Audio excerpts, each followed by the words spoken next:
Hey, everybody. Thanks for joining us. We're talking about uh, healing inflammation. So part of inflammation can be like an injury. It could be just general state of the body. It can be recovering from a cold or a flu. Like when you get sick, part of what you're dealing with is inflammation. So a lot of times reducing inflammation will accelerate the body's ability to recover, right? Um, there's kind of mechanisms within the energy body that would accelerate that as well. And as we ended the day yesterday, as we were doing the materialization breath, that was tied to accelerating your recovery. And so, the more that you kind of bank that recovery aspect, the more that, like when you get sick, you're able to bounce it off a little bit quicker, but also it makes you less likely to get sick or less likely to have a severe injury or less likely to, you know, have just general inflammation in the body, whatever that might be. And so I want to still do just a little tiny bit more of the materialization breath because, yes, this is like a class, but it's also a therapy session. And so let's utilize this aspect that we did last night with the materialization breath is definitely something that can stand on its own. We did the first part of segment three was for regenerating the mind and the mental body. The second part was for regenerating the emotional component. And then the last part was about regenerating the body. So let's revisit that last part, the regenerating the body, which is the materialization breath. And again, the oils for you to choose from is benzoin, black cumin, galbanum, lemongrass, Litsea cubeba, marjoram, rose, sage, Siberian fir premium, spikenard, tarragon, tuberose, valerian, vetiver, or vageltone. Kit for purchase, you have three choices: vageltone, rose, or galbanum.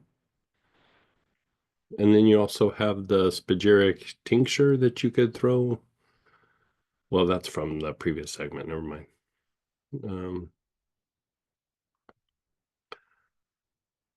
but you also have your Blue Healer body tonic that you could put on your body. If you're not sure where to put it, or if it's like you're in the process of being sick, just put it on your torso, especially on the solar plexus area. Okay. So just close your eyes. If there's an area in your body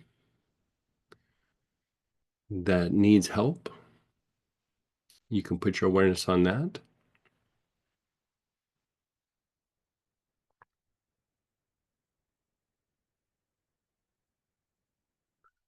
You're just being still for a moment. You're letting the mind just kind of center.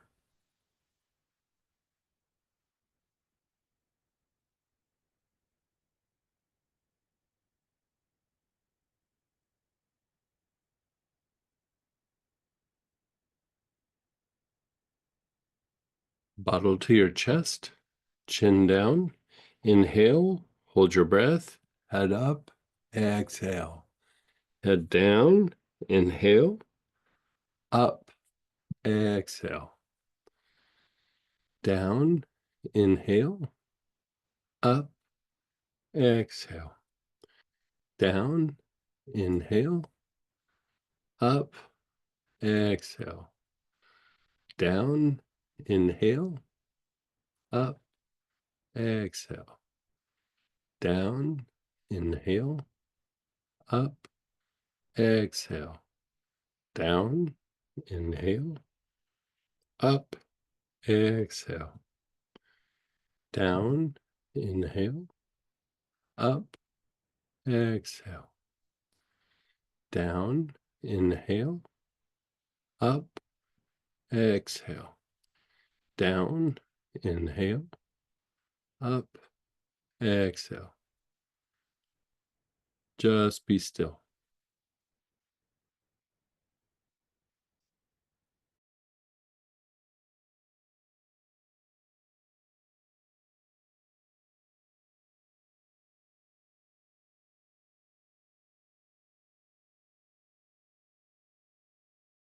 So sorry, I messed up on the oil choices. I went up too high. My apologies. Let's do a do-over. Your choices are aloes, geranium, ginger lily, palmarosa, rose, or tuberose. Apparently, I didn't drink enough coffee this morning. Yeah. Okay, so aloes, geranium, ginger lily, palmarosa, rose, or tuberose.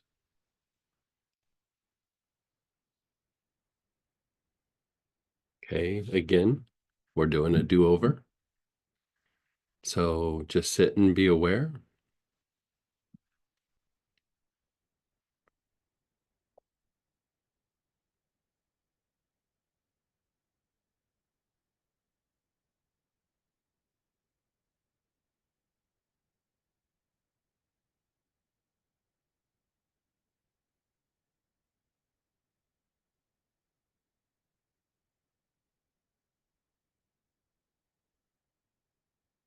And then again, bottle to your chest, chin down, inhale, hold your breath, up, exhale, down, inhale, hold your breath, up, exhale, down, inhale, up, exhale, down, inhale, up, exhale, down, inhale, up, exhale, down, inhale, up, exhale, down, inhale, up, exhale, down, inhale, up, exhale, down, inhale, up,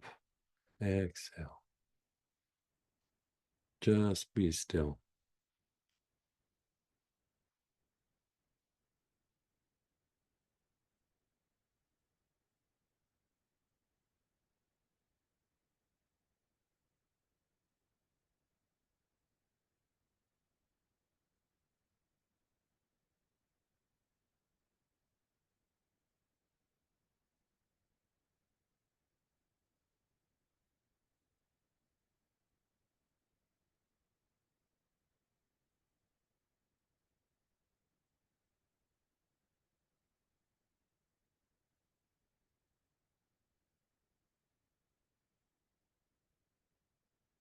Just be still.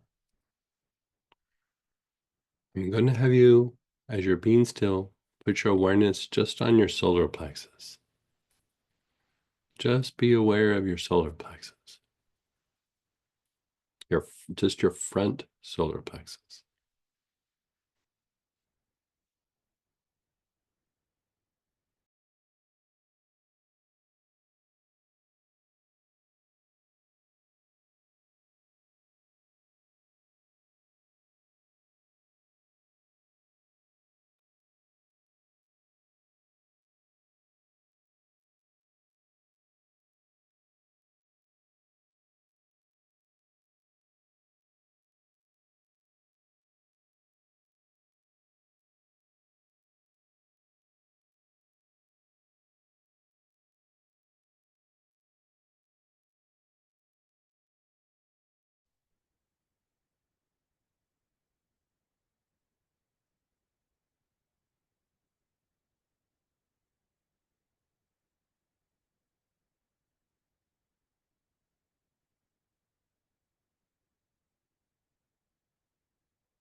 Let it go.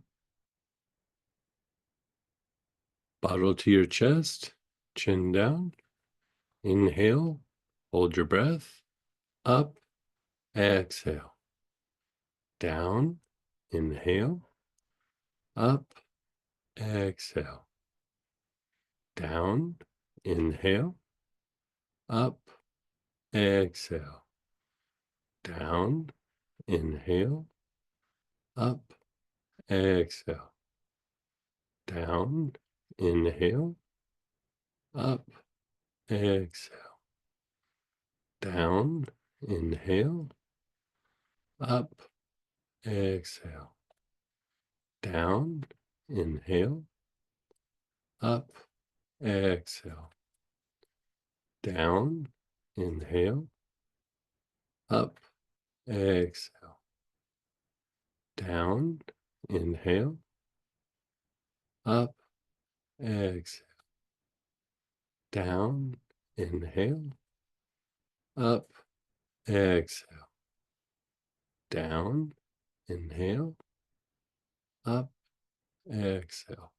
Just be still.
Just be still.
Just being still. And as you're being still, your awareness is on your back solar plexus, your mid back area below the shoulder blades.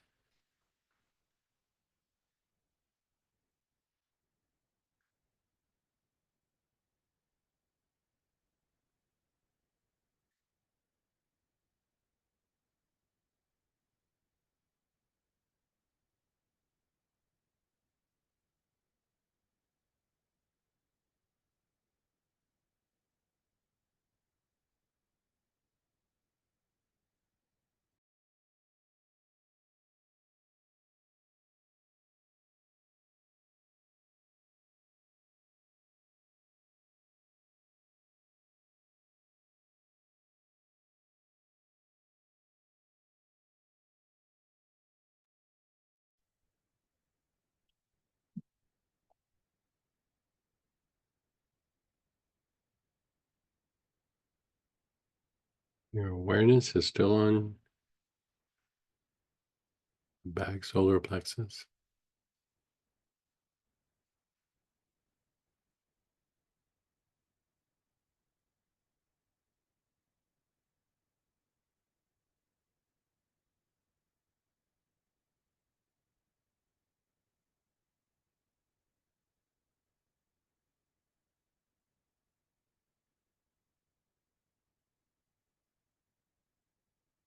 You're just being still.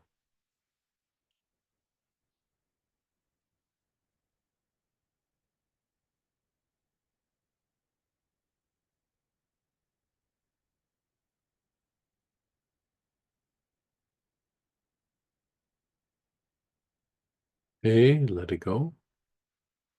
Bottle to your chest, chin down. Inhale, hold your breath. Up, exhale. Down, inhale. Up, exhale.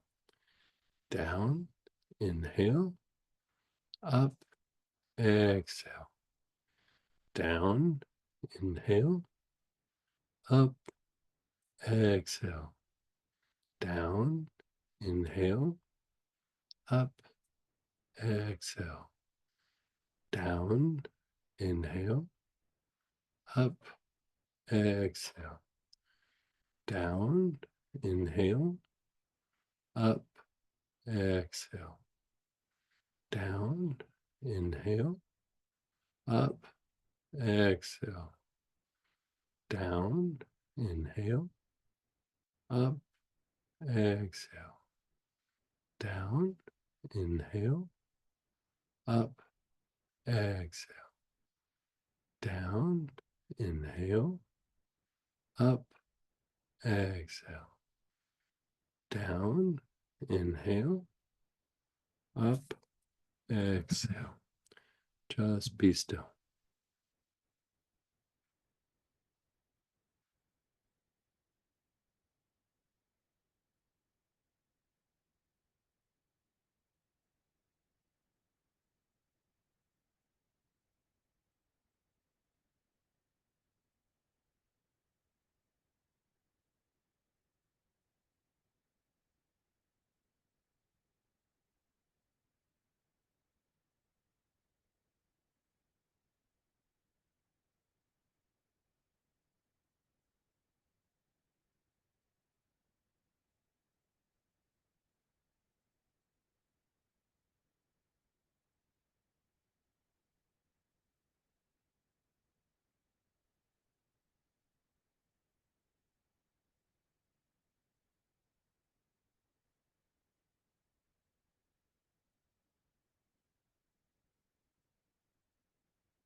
You're just being still.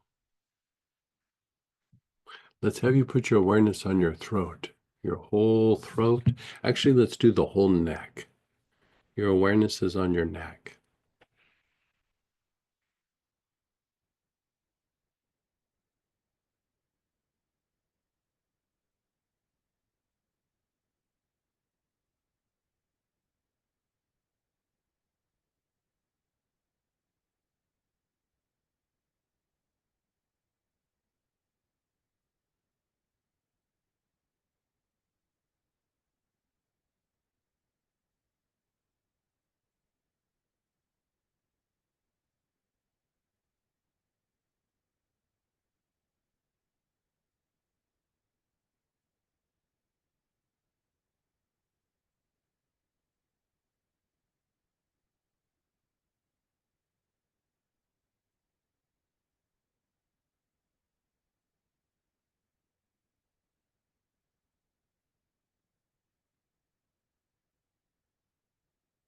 And then let it go. And one more time. Chin down, inhale, up, exhale. Down, inhale, up, exhale. Down, inhale, up, exhale. Down, inhale, up, exhale. Down, inhale, up, exhale. Down, inhale, up, exhale, down, inhale, up, exhale, down, inhale, up, exhale, down, inhale, up, exhale.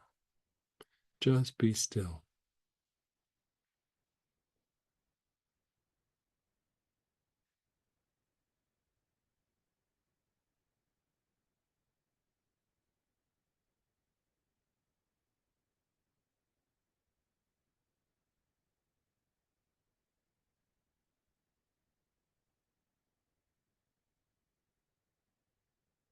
So this process, it could be used to accelerate regeneration or recovery in a wide range of conditions.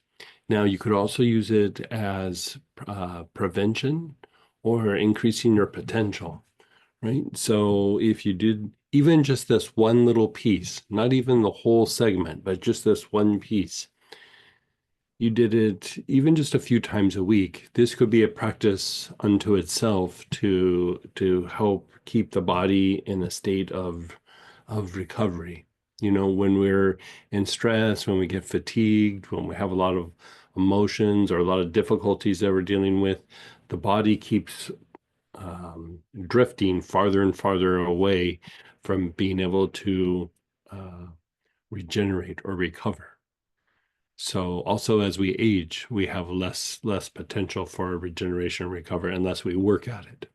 So this is a way to prevent, to treat, and to recover. Okay, so with that, let's go to number 4, which is at the top of page 7. And here we're going to address increasing the tone of the sympathetic part of the nervous system, which this is fight, flight, and activity. And when this loses tone, it can cause a wide range of imbalances within the body. And it can cause, uh, those times where you just like you have a bunch of things going on and they don't seem like they all are connected, but it's just like a bunch of weird random things going on in the body. A lot of times that is poor tone in the sympathetic nervous system. It's like my foot hurts, my liver's not working right, I got a respiratory thing, I got, and you can kind of go down the list. It's your nervous system is not just out of balance, but lacking tone, right? A lot of times where you might also notice this would be in digestive issues, digestive complaints. So first, let's choose an oil. You have anise, lemongrass, or rosemary. And rosemary here would be any form of rosemary. So rosemary verbenan, camphor rosemary, Tuscan blue rosemary, in any of the rosemaries. So choose what you're going to use. And also, if you want, here for the kit for purchase, there's a tincture of anise. This is an easy way to do it without having to even do the process, or a way to make this process much more potent.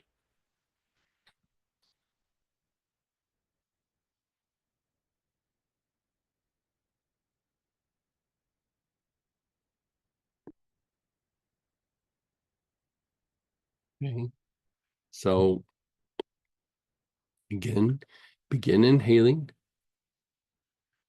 Your awareness is on the sex chakra.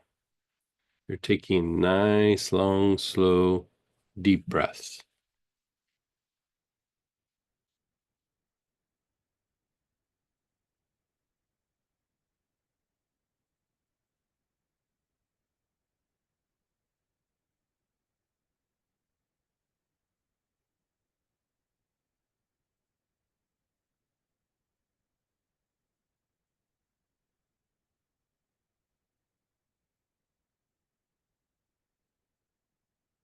The sex chakra is where the sex organs are.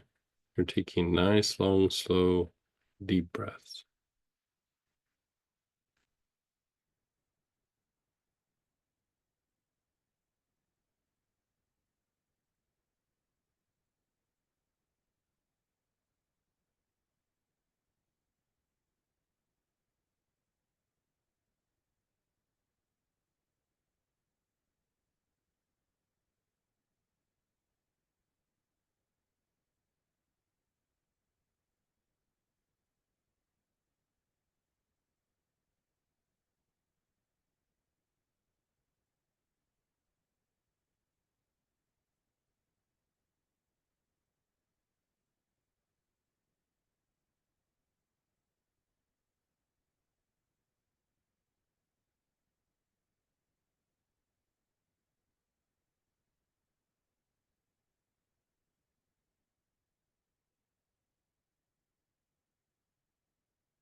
And just be still for a moment.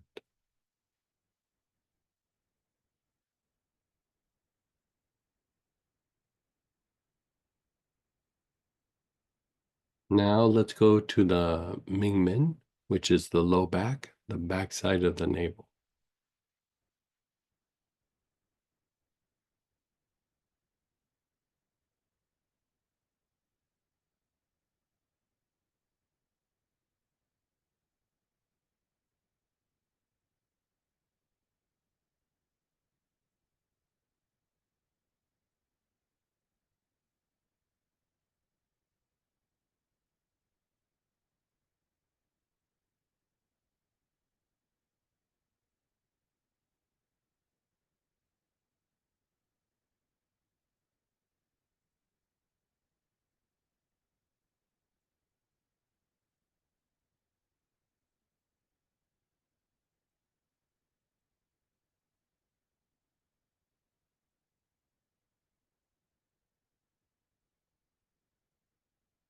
Nice, long, slow, deep breath. The back side of your navel.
And then just pause and be still.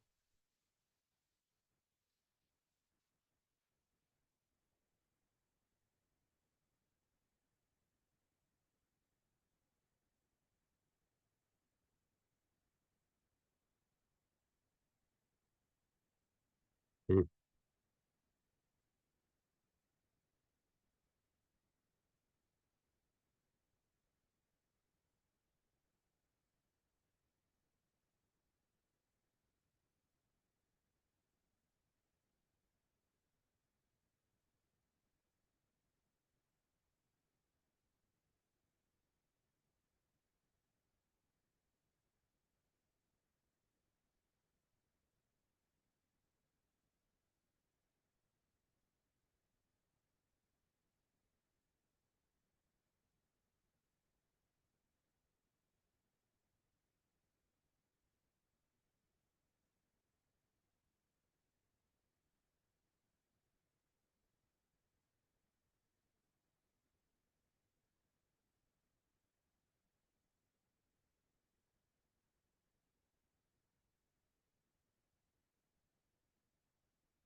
Just be still. Your awareness is on your front solar plexus. Begin inhaling with your awareness on your front solar plexus. Nice, long, slow, deep breath.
And taking nice, long, slow, deep breath.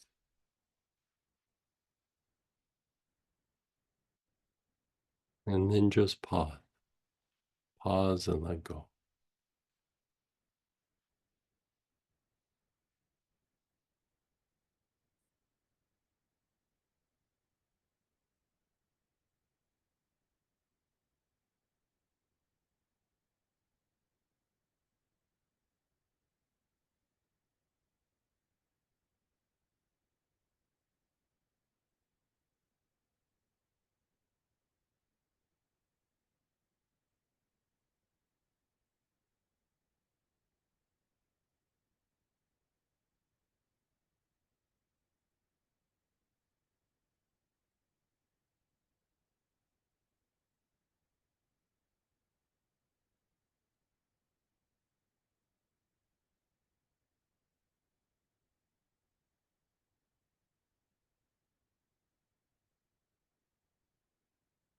Your awareness is on the back heart, the area between the shoulder blades.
Your awareness is on your back heart between the shoulder blades. You're taking nice, long, slow, deep breaths.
And then just be still.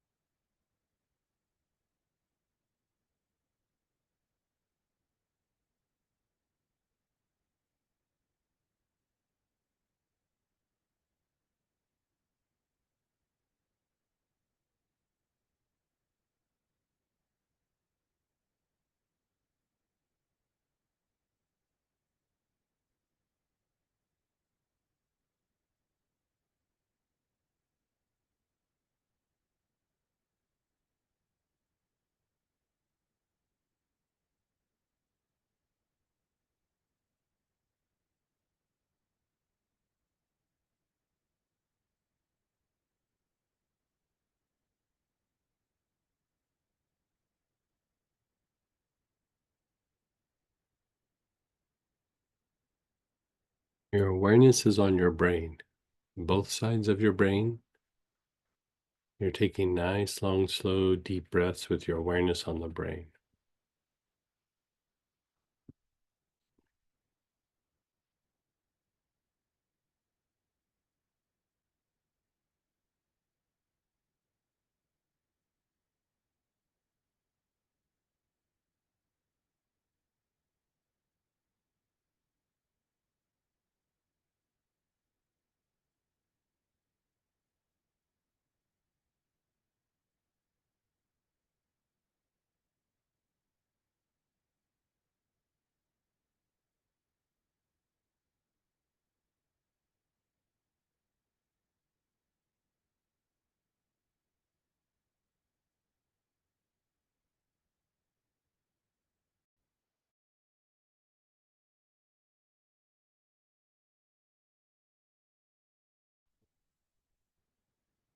Mhm.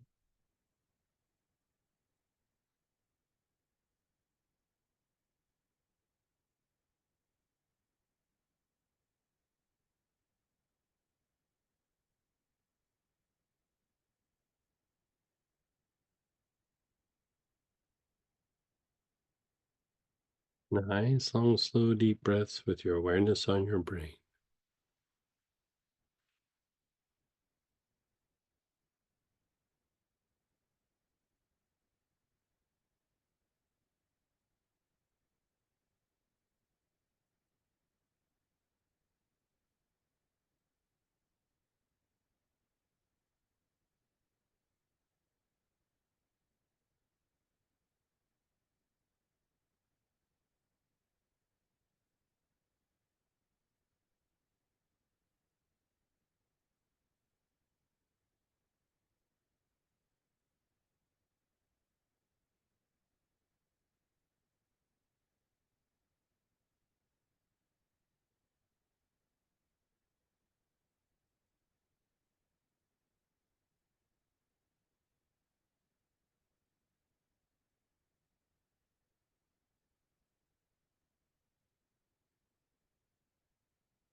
And then just be still.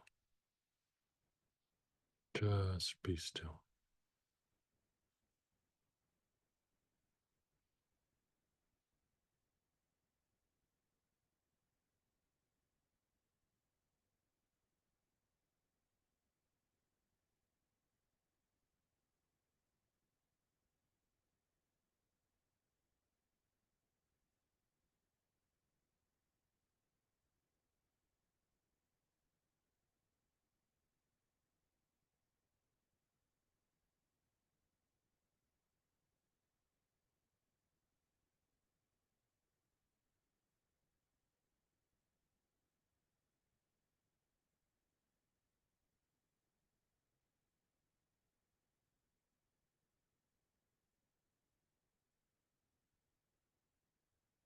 Your awareness is on your crown, the top of your head.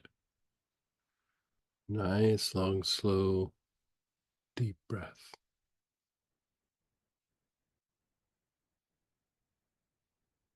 Keep your awareness on your crown as you're taking nice, long, slow, deep breath.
And then just pause and be still.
Okay, last one for the pattern is the jaw minors, where they hinge right here in front of the ear.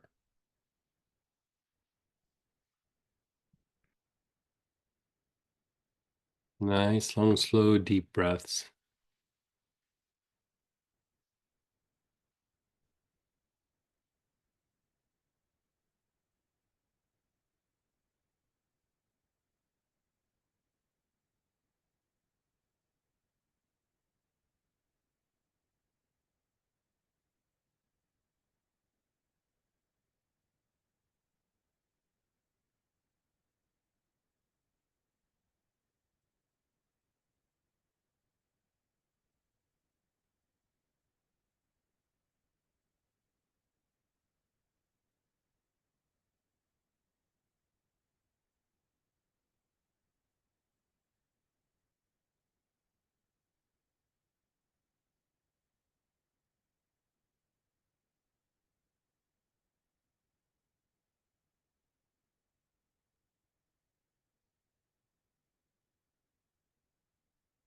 Nice, long, slow, deep breaths.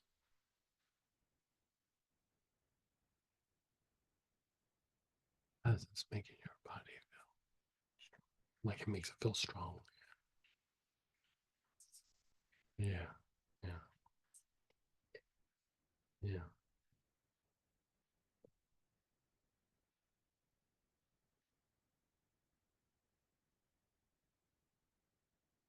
And just pause and be filled.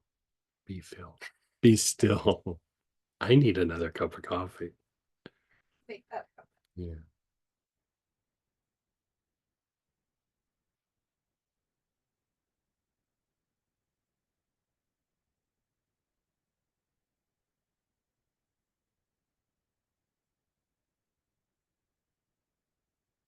You just be still. Just let it all go. So you can see this is the three brain pattern. And, when we do the sex, the solar, and the brain, That's all tied to sympathetic activity, and it's also sympathetic nervous system activity, I should say. And it's tied to the intellect. And when we do the Ming Men, the back heart, and the crown, that all has a purifying effect on those aspects, but it helps to stimulate parasympathetic activity or the intuitive part of the mind, the healing part of the mind. Now, part of what happens is, I mean, it makes it a little bit more complicated, but depending on what you use, you're doing different things with this pattern. You know, we've done a lot of different oils with this particular pattern. I don't know that we've ever used something like this for this pattern, but there's ways to amplify this. But part of what you're doing is you're strengthening the sympathetic part of the nervous system, which is the activity part of your involuntary part of your nervous system. And so it's very fortifying. It's very strengthening. And like Samantha said, her body feels stronger and would you say your brain feels Like less fatigued. less fatigued? And so, if you think about like what Robert was saying yesterday, he's like, I was sick, I got better, but I'm still a little worn down, right? So that aspect that we did with the beginning of the day, with the materialization breath, it accelerates recovery, right? But then when we slip into this three brain aspect, using oils that are very good for fortifying the sympathetic part of the nerves, it makes your body strong. Like it keeps making your body stronger and stronger. And so I want to do a little experiment with this and we can amplify the effect. But let's just take a little 10-minute break. We'll come back at 10 after and we'll hit the ground running and we'll get some more in before we break for lunch. Okay, so let's just take a little quick 10-minute break.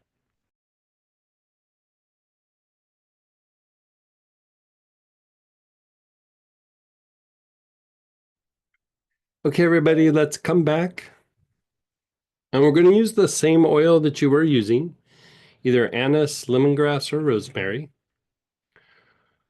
But we're going to deconstruct the three brain pattern right now, and then we'll do it again, right? So the part that is fortifying to the sympathetic part of the nervous system is the sex, the solar plexus, and the brain. So what I'm going to have you do, you're going to put your awareness on the sixth chakra and the solar plexus, both at the same time, while inhaling.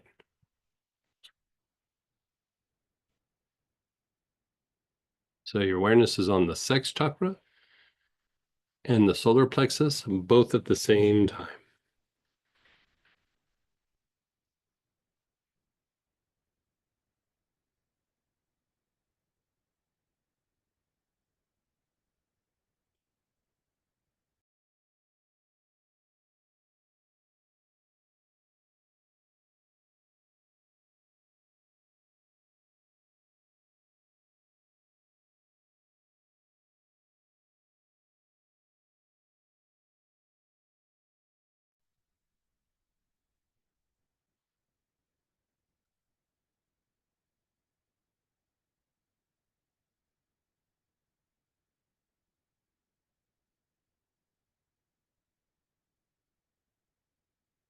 You're taking nice, long, slow, deep breaths.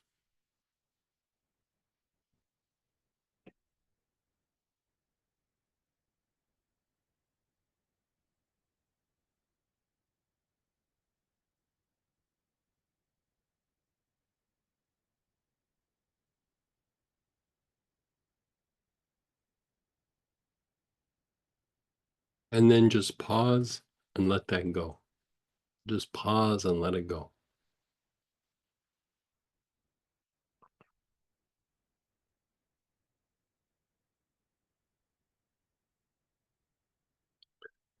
Now, we're going to do the solar plexus and the brain. Your awareness is on the solar plexus and the brain.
And then just pause and let that go. So we're going to let go of the inhalation for a moment. And we're just going to do a little bit of a practice. Your awareness is on the sex chakra, the solar plexus, and the brain, all three at the same time. You're not necessarily inhaling. Just practice putting your awareness on all three: sex, solar, and brain. You're not inhaling, you're just practicing your awareness on all three.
You're just letting go.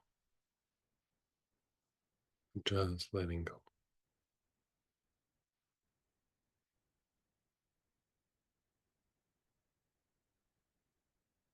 Now do the sex, the solar, the brain again. This time, inhale. Inhale the oils.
And then just let it go. Just let it go.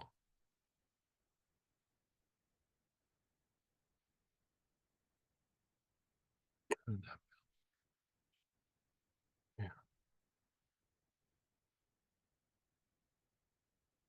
Like, what did you notice?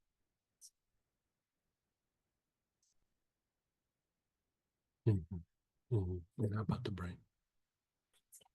Yeah. Mm. Well, that's interesting.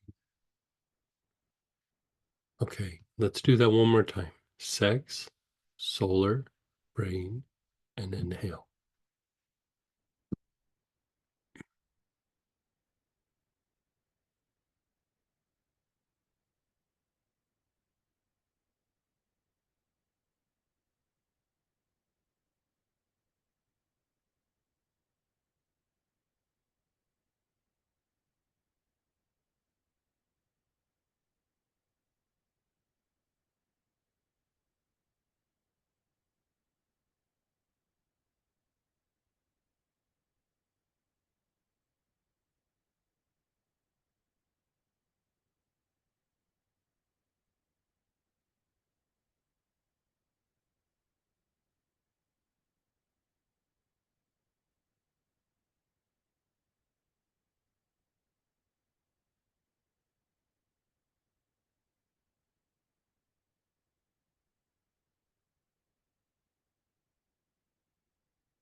And still taking some nice, long, slow, deep breaths.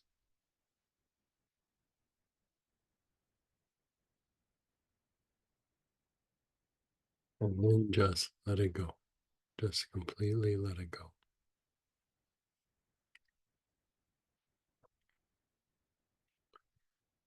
Now, when you're doing the three brains, I mean, the reason why it's called three brains is you have the brain here that is tied to your mental faculties. You have the second brain, the brain in your gut, that's tied to your emotional brain. And then the sex chakra is the root brain or the instinctual aspect of the brain, right? It gives you the instinctual impulses to eventually to your brain.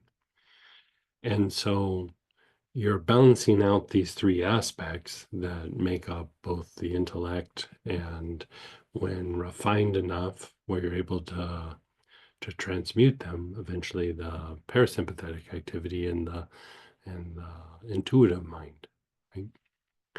And so the instinct has its value. The emotional component has its value, and the mental component has its value. But the issue is that sometimes we tend to be a little bit more dominant in one of these areas. You know, if you're instinctual, it means your mind's more reactive. Like you're not really processing, you just react to information. Um, if it's emotional, it's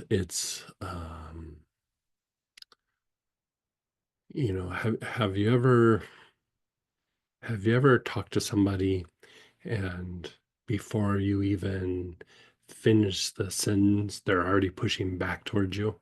You're like, one of the things I was thinking about, and they're already like defending something, right? It's because the emotional body is too reactive and too um like too fixated, you could say. And then the mental component would be just a lot of repetitive thinking, like a lot of grinding on things, a lot of repetitive thinking. And so we want to diminish excess in any of these, right? Because the three actually make us I should be pointing to this side of my head. It makes the left side of your brain or the intellect um, much more refined. It makes it like in a way, it makes you more cognitive. It makes you more smart. Yeah, more smarter. Right. And so who doesn't want some of that, And it does reduce brain fatigue. It increases your ability to process information, especially from the senses. And so we want to enhance that. So one of the ways that we go through and try to address this is we do what we were just doing. Your awareness is on the sex chakra, the solar plexus, and the brain, all three at the same time. But now we try to balance it. We try to have a third of our awareness on the brain, a third on the solar, a third on the sex chakra. And at first, we're not even going to inhale. So put your awareness on your brain, your solar, and your sex, and try to have equal amounts of awareness on each. So this is kind of a little bit difficult. Like this isn't going to just come right off the bat. So your awareness is on all three.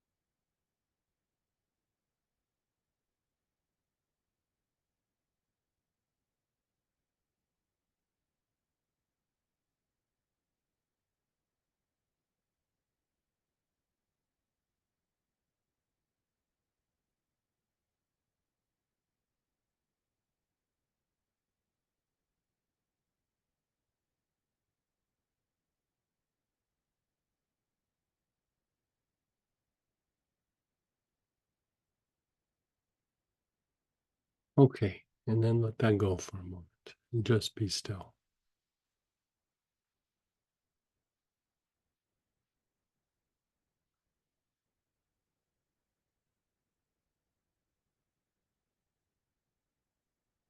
Okay. Again, sex chakra, solar plexus, and brain. But this time you're inhaling. You're balancing all three. A third of your awareness is on each one. A third of your awareness on the brain, a third on the solar, a third on the sex chakra. All three balanced out. And you're taking nice, long, slow, deep breaths.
And then just pause and let go.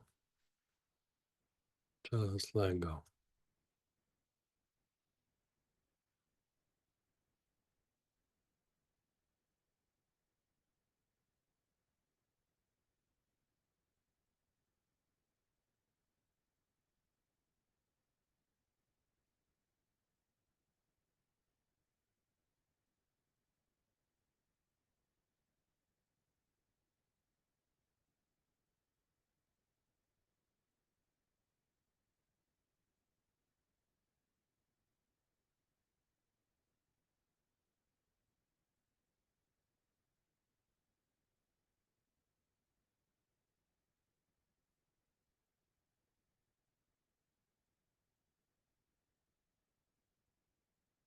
You're just being still.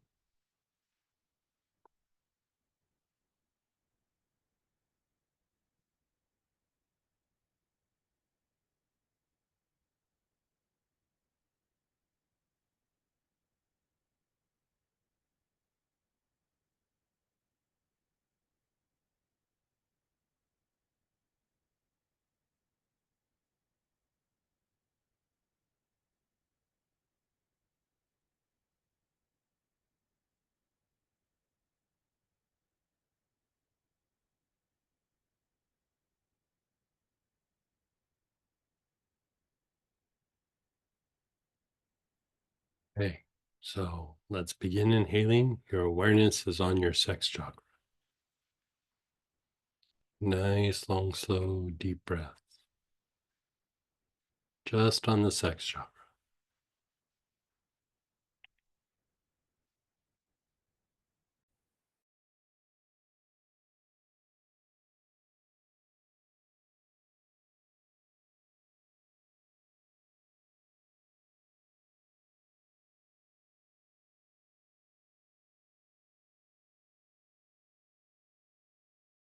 Yeah, he referenced them all.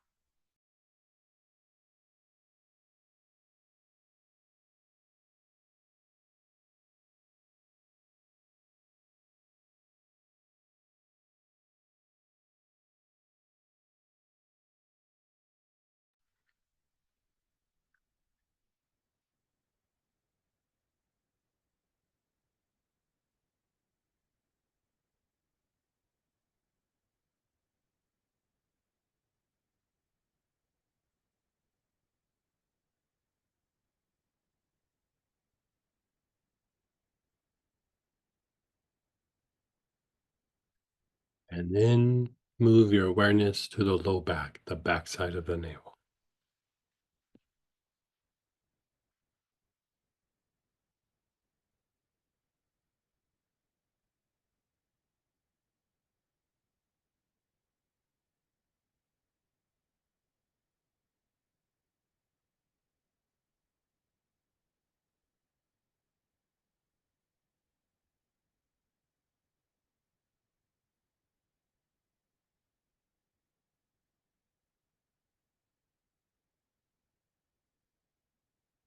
Mhm.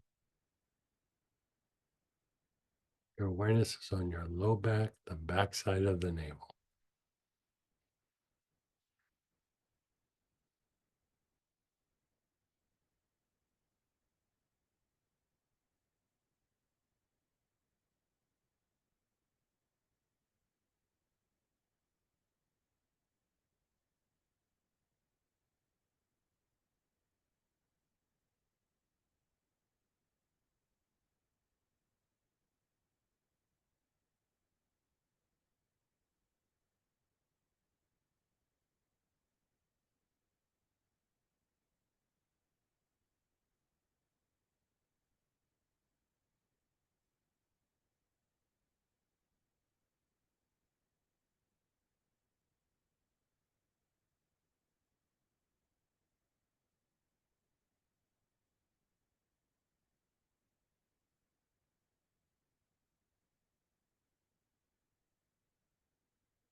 your front solar plexus.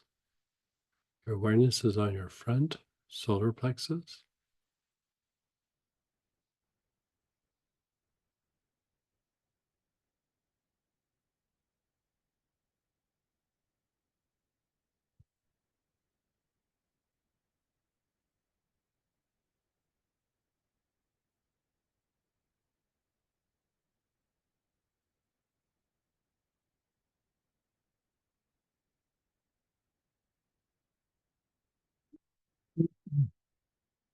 Use me.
Move your awareness to the back heart, the area between the shoulder blades.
Your awareness is on the brain.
Move your awareness to the crown. Nice, long, slow, deep breaths with your awareness on the crown.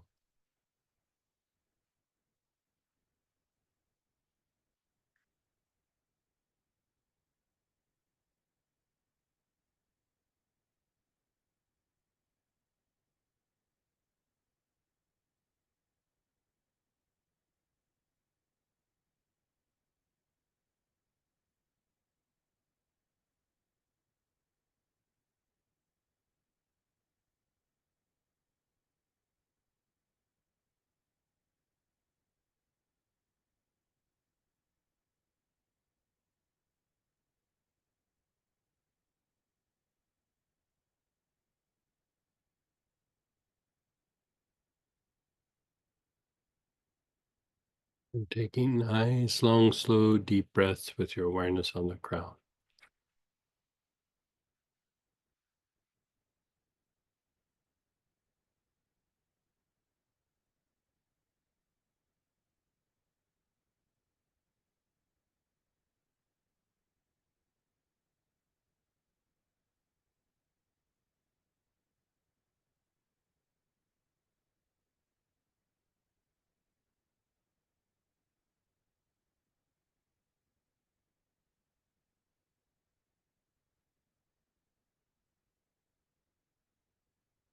Move your awareness to the jaws, where they hinge in front of the ears.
Awareness is on your jaws. Just let go.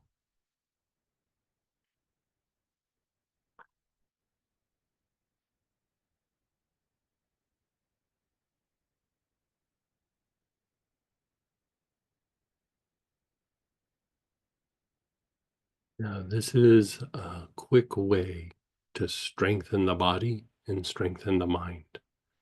I mean, it fortifies the body, the emotions, the mind. The segment we did before in segment 3 was stimulating regeneration of the body, but here we're strengthening the body. So going through cold and flu season, for example, great time to be doing this so that the body stays strong. Going through a time where maybe you're pushing and really busy, maybe overworking or just have a lot on your plate, it keeps you from getting run down. A very good example of this is if your body has, like, say, an arthritic knee or a bad back or something, pain is very depleting to the body. It's very depleting to the body. Not only is it depleting to the body, but when the body becomes depleted, pain intensity increases. That's why pain meds work so well, is it's not just that they reduce the pain and I'm talking about like opioids. They don't just diminish the pain, they actually help the body deal with the fatigue. Like, people will say when they have chronic pain, I really can't get up and get going until I take my pain meds, then I have the energy to do things. But the issue is that those pain meds are a temporary fix. If you look at somebody who's been on pain meds for a long period of time, the solar plexus is super depleted. The body's depleted, but the solar plexus is super depleted. And so that causes the craving energetically. It causes the craving. And so one of the ways that you reduce the craving is you strengthen the body, you strengthen the solar plexus, and then the craving diminishes quite substantially. So here we're strengthening the body. We're fortifying the body. We're also fortifying the brain. After lunch, we're going to do another little experiment. We're not done with this. We are going to do a little bit more with strengthening the body, fortifying the body. And I also want you guys to be able to share your experiences and ask questions. And so when we come back from lunch, we'll do some more and we'll talk about it quite a bit. So notice how you feel, though, your body, your emotions, your mind, and your body feels like stronger, right? And Samantha's been having a little bit of an issue with, she strained her hip the other day. And how is that It's feeling? getting better. Yeah, it's been getting better and better, but this morning it's even getting better. Like, she was fine most times, but when she would sit is when she would have the hardest time. And yesterday she was like a little bit like a fish on land, like just flopping around. And there's a muscle in the hip that when that happens, it can become an issue. Today she's fine. Yeah, able to be And still. yeah, and again, it's because the body's been strengthened. So we're going to come back, we're going to do more, and we're going to talk about it. So, come up with your questions and everything, but right now we're going to break for lunch. We're going to go to the Astara session, the Sunday Sacred Space. If you can join us, that would be great. We usually tie it into what we're doing here. And then we'll be back at 1:30 Central Time, and we'll continue. So I'll see you guys in an hour and a half if I don't see you at Astara in a couple of minutes.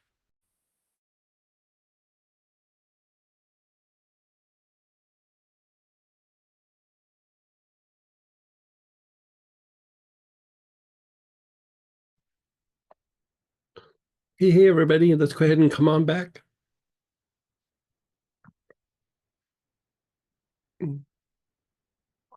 And I want to do another experiment, but before I do that, let's go ahead and share experiences and ask questions. You can unmute yourself or type in. Let's go ahead and process this.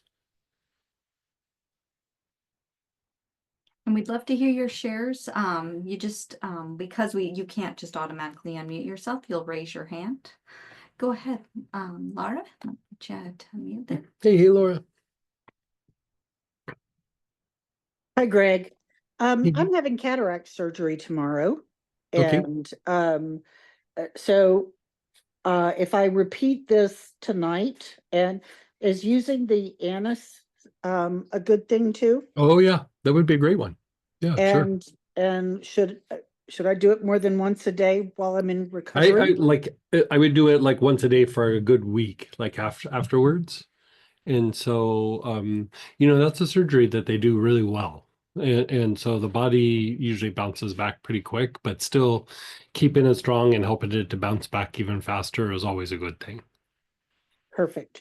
Yeah. Okay, and all of this stuff is just awesome for everything with knees and just Yeah. aging process Yeah. across the board.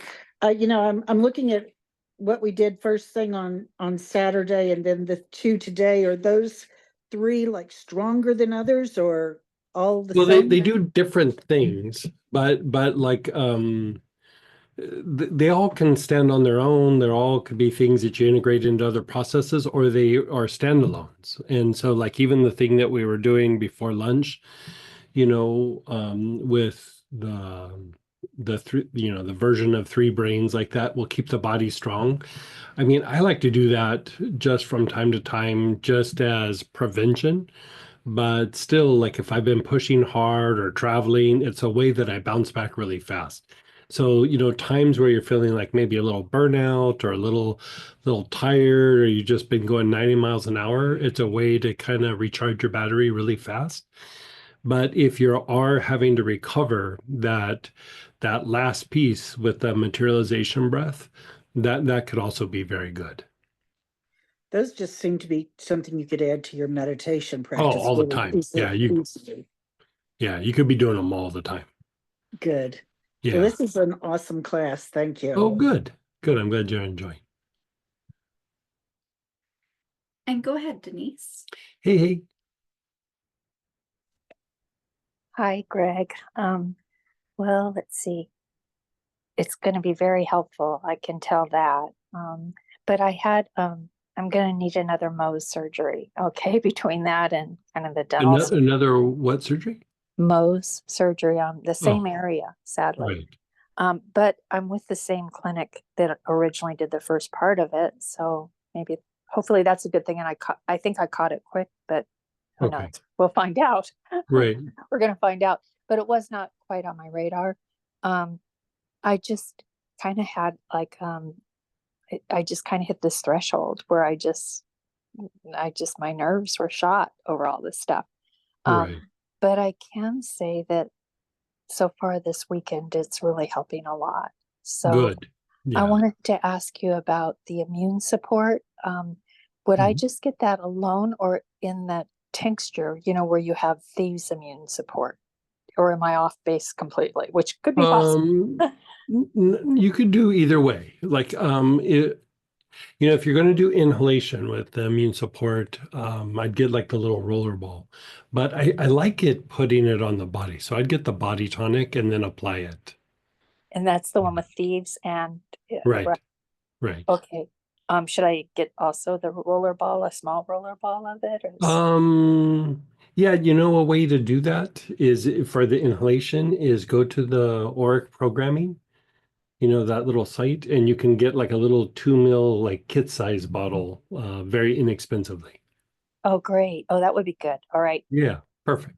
And then use the knees for this whole process to kind of calm down my nervous system. I mean, Well, I was literally shaking and I've yeah, never shook. I couldn't close my jaws for them to see if I was hitting right with my jaws were just quivering.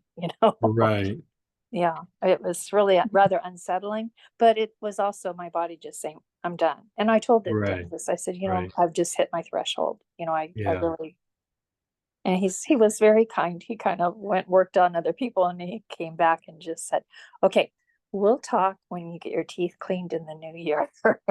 So he Okay, really heard me, which really helped a lot, right. versus him. Yeah. So the anise will help balance out both sides of the nervous system and just keep that the body strong and the activity part of your nervous system nice and strong. Yeah. Thank you. Yeah, Thank you're still welcome. And go ahead, Dorothy. Hey, hey.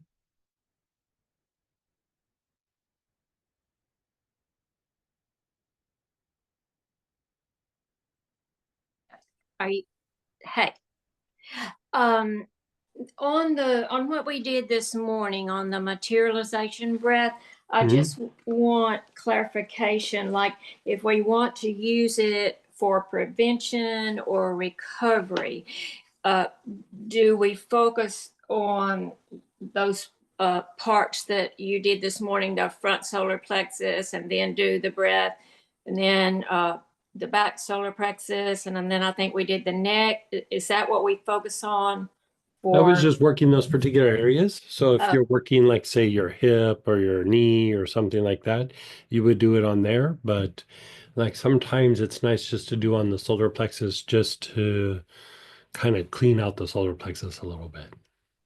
right, but if we specifically want to focus, we want to use that practice for prevention or for recovery.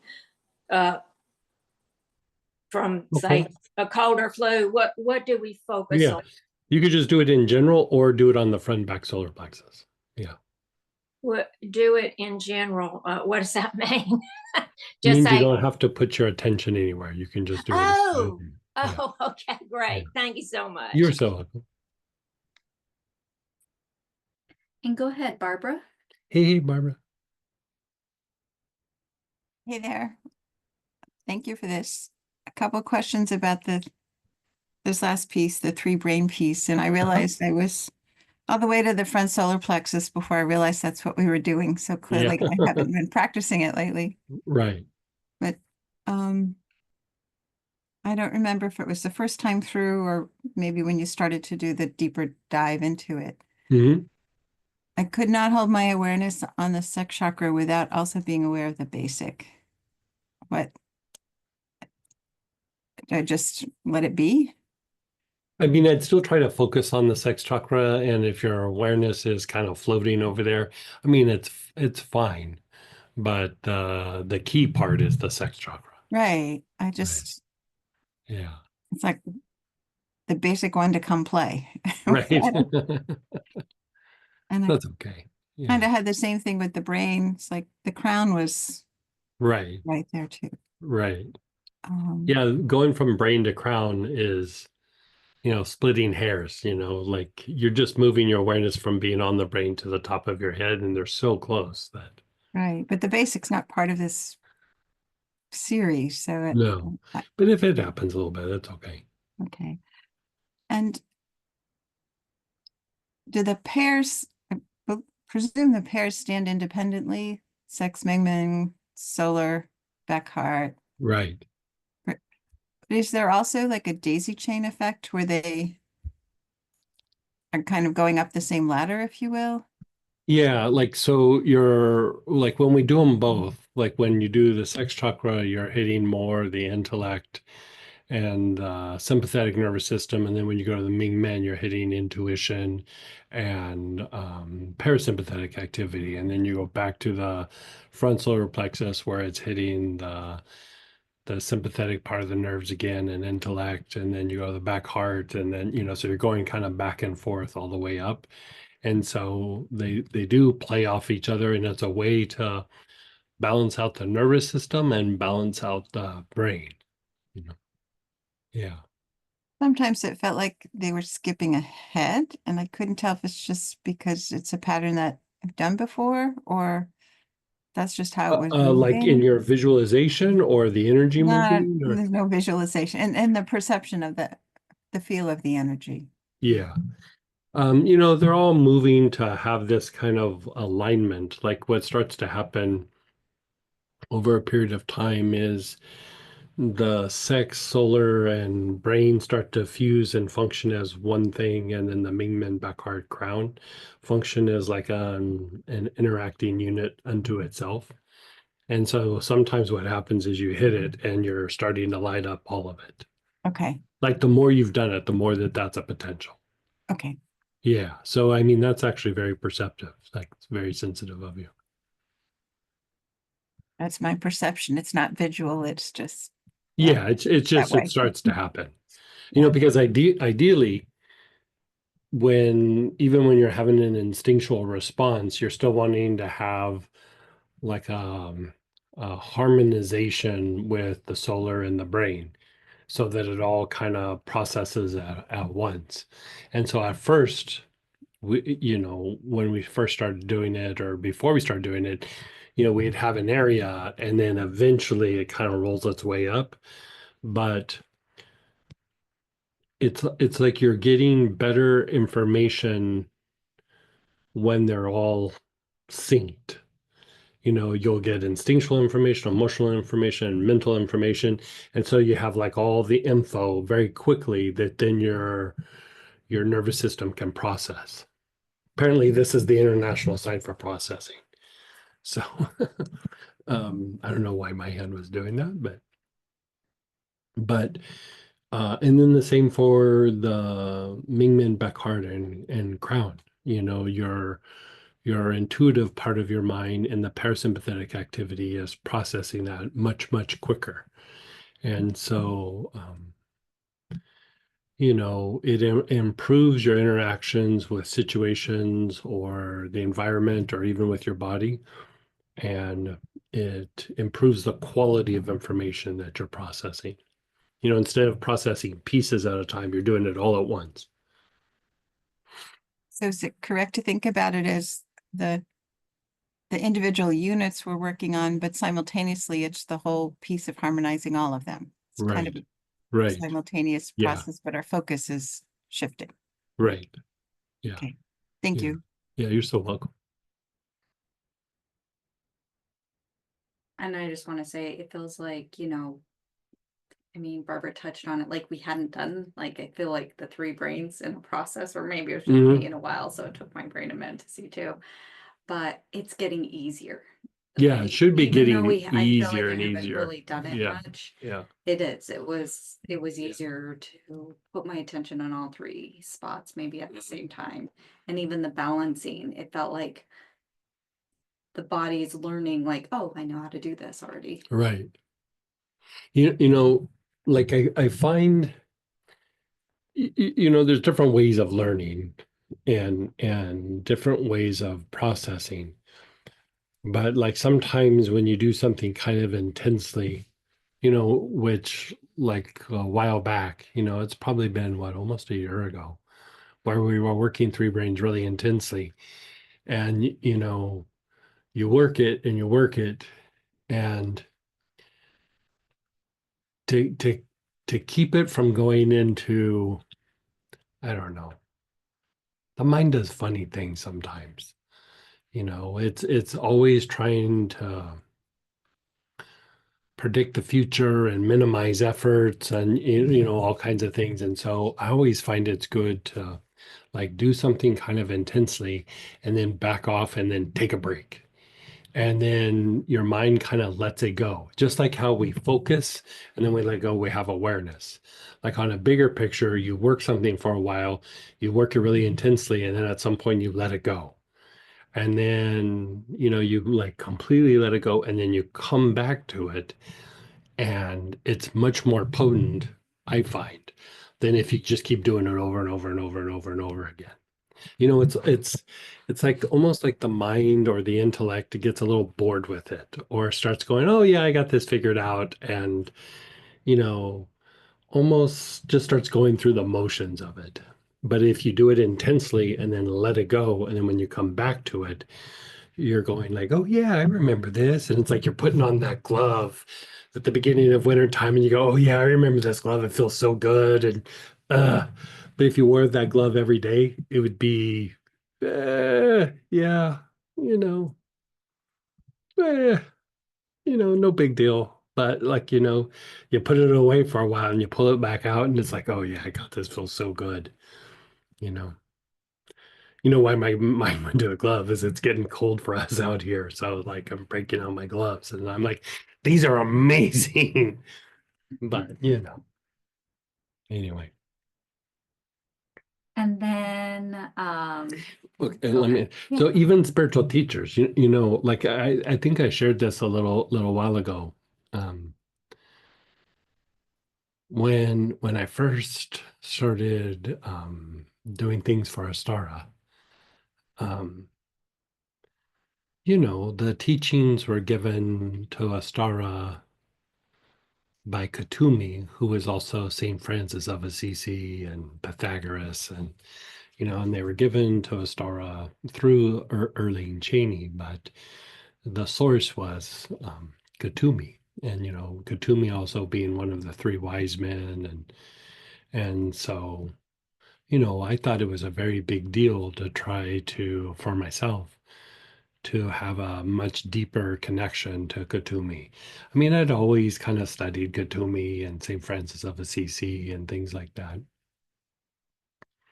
But I was like, okay, I'm involved with Astara. Like, it's really time to dig in and really connect. And so I'd start doing these practices, and I would feel so connected to Katumi. Like I would just feel so connected. So Katumi, St. Francis of Assisi, whichever one you want to say. Sometimes I would do it with St. Francis. Sometimes I do it with the idea of Katumi. And I mean, I felt such a connection. And then within like a couple of months, I felt like I was just in this like vacuum where I felt I didn't feel the connection or the presence at all. And I was just like, "Ugh, I'm doing all the same stuff. What is going on?" And, you know, I would keep doing my little bit of practice, and sometimes I'd just let it go for a little bit and I'd try some more, but it would still feel the same.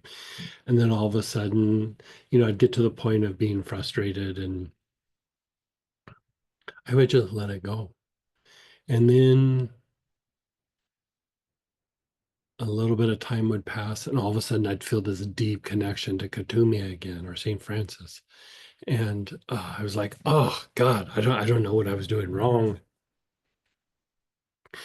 All of a sudden my practice, you know, my devotional practice, it's back. And it would be that way for a little bit, and then all of a sudden it felt like I was in a vacuum again. And I'd had that experience before in other situations, but not to the same degree. And I had several cycles of this, and honestly, I was thinking, am I doing something wrong? Am I losing it? Am I getting all in my head? You know, and I would question those things, and then I would just let it go and just go, okay, let's just get back to the basics, just do your practice. And so independently, because the teachings came from Katumi and Saint Fran, you know, also known as Saint Francis and all that, I had some of the ministers doing deep dives on gathering up all the writings and information from Katumi and St. Francis, and I just wanted to compile it all so I had reference material that I could look at.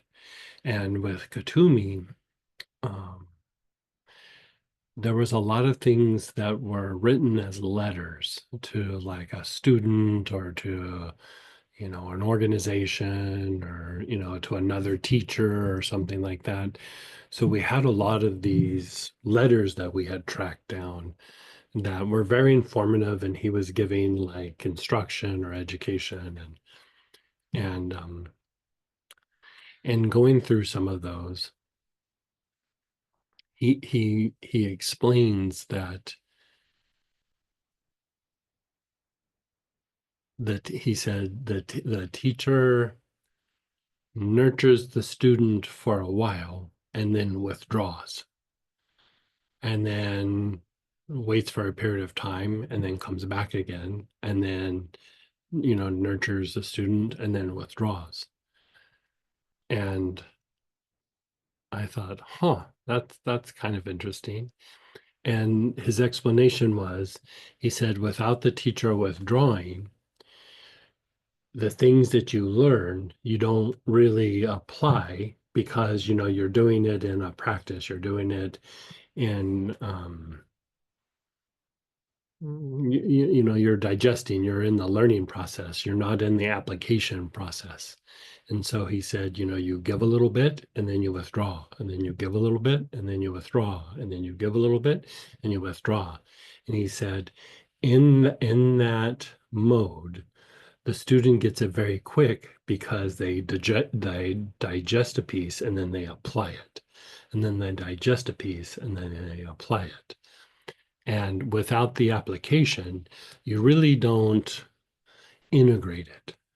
And so when I started thinking about it, I was like, that's exactly what would happen. I would have these experiences, I would have these insights. And then at some point, like you feel full. You know what I mean? Like you're like, this is about all I can kind of process. And then, there's the withdrawal. And then you go, well, this is what I have. So let's start applying it. And you start applying it. And then you kind of get that down. And then the presence of the teacher is there again. So that idea, I hadn't really thought about it like that, but even when I was traveling with the medicine man, he would do that. Like it's a style of teaching in mystical practices is, we'd talk about something and then, all of a sudden he would disappear. I couldn't get a hold of him and he would put me in some situation where I had to apply what we talked about. Like sometimes it was borderline dangerous that the situations he would put me in, like I really had to apply him to get out of the situation or to produce whatever the result was, and then he'd come back around again. And and I was out in the middle of nowhere up in South Dakota when he was doing this. And so it's not like I had people I could reach out to. I mean, I was left my faculties was what I had. And so that same idea, kind of like when we do some of these things, it's not like we do three brains and we don't like go, okay, we're done with that. We're going away from it now. Like it's just a piece. It's like we do it and we get a lot of benefit from it. But at some point our cup gets full.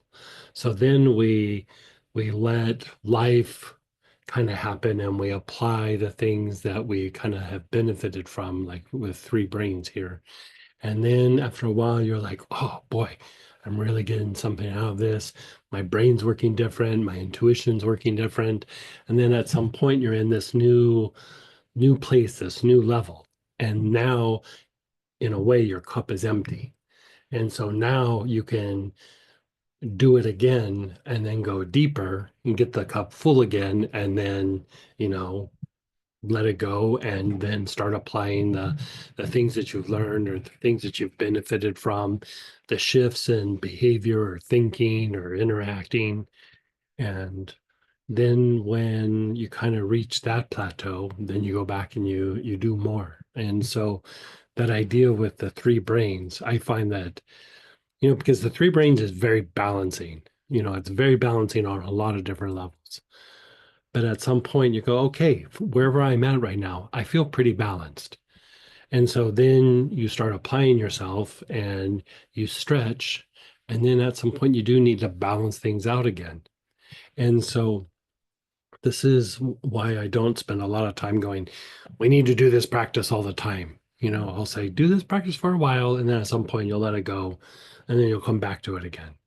I find that to be the most effective way to do things. There might be some things where the repetition might be better, but for a lot of these processes, we're really wanting to integrate them more than just doing the same thing over and over again. And so this is a very good example. Like you bring up this good example of, we did it, we let it go, and then we came back around to it. And I love three brains, but I don't do it all the time. I do it intensely for a while and then I completely let it go. I do that with a lot of different practices. In the old days, I used to just do something over repetitively.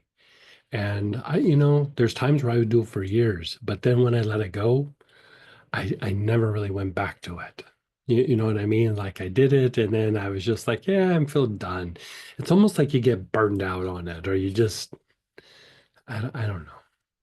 But I find that when you kind of do it and let it go, you keep breathing more and more life into it. You keep breathing more and more of a connection into it. And it's like having a loved one go away. You realize like, oh, I really miss them. I really love them. But like when they're in front of you, you're like, yeah, I really love them. But when they're gone, you go, oh, I really love them. And then when they're back, you appreciate them more.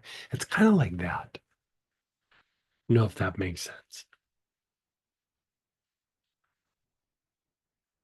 Yeah.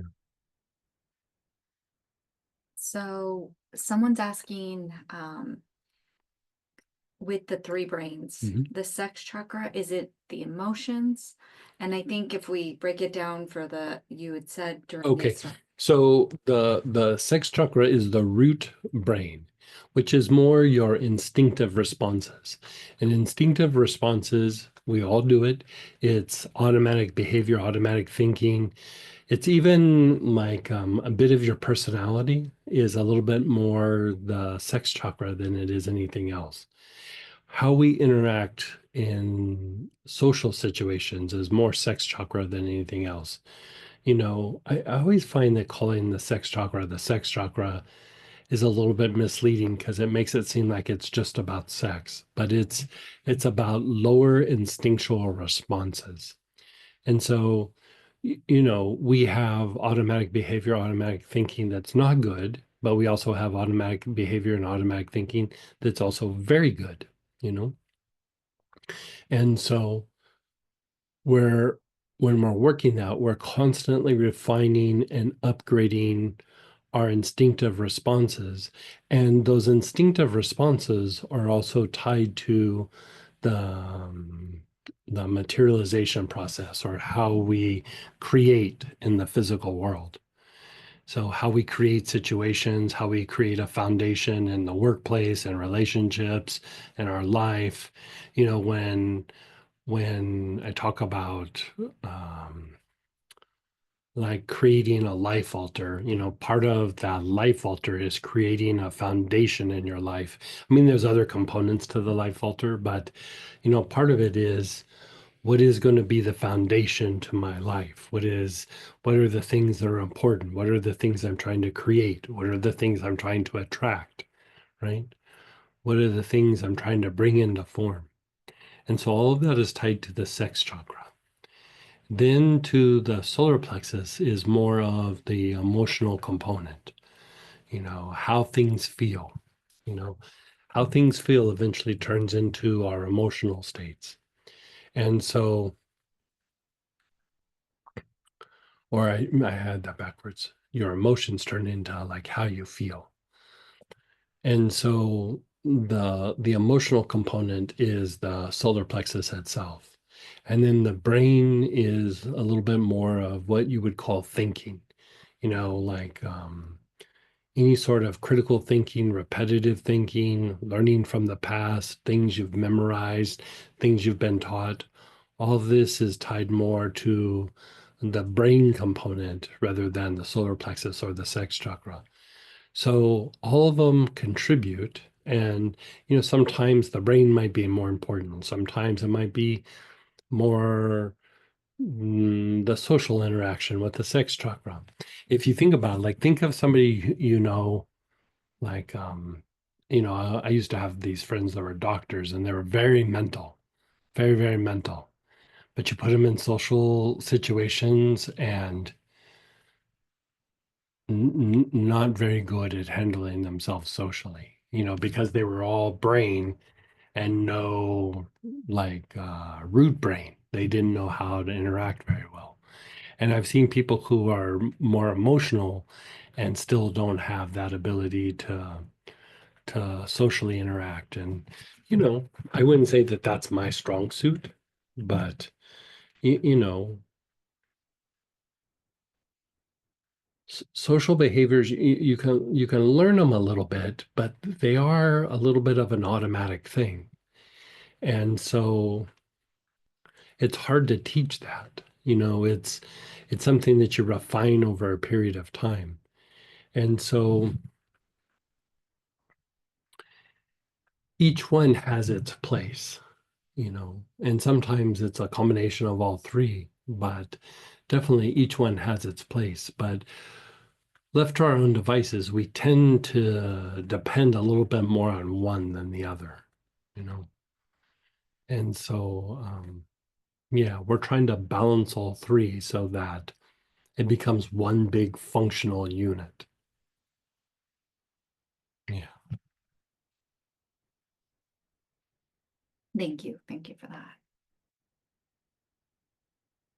My cat scratched my foot this morning playfully, and there's a tiny bit of bleeding. I'm wondering if there's anything from this class that would help with that. I just put something on it to make sure that it doesn't get infected or something like that. I would put like helichrysum on it or tea tree, something like that, just to make sure that there's no infection or something that comes afterwards. So, yeah. Helichrysum will take the pain out as well, if there's any pain. Neat. Yeah, I would just do neat. Yeah.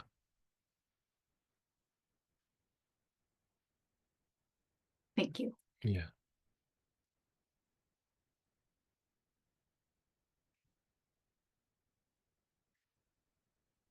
And someone else said, thank you again for sharing about the three brains. Yeah. Yeah.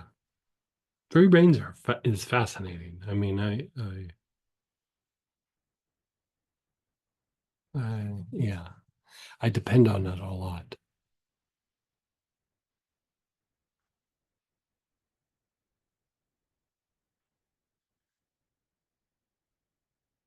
So with that, we did some experiment, a little bit of an experiment before lunch, but you know, in segment 3, we did a thing where we did the heart and then the brain.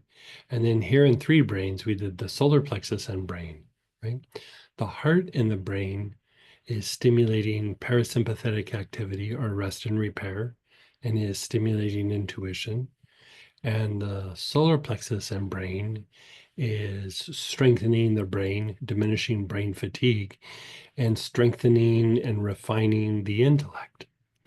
And so I thought we could do a little experiment where we go back and forth between the two just to see how it feels. If you want to make your brain strong, and if you want to diminish fatigue, and, as much as we always talk about refining intuition and stepping away from intellect, it's not that we don't want to not use intellect. We just don't want intellect to be the thing we use all the time.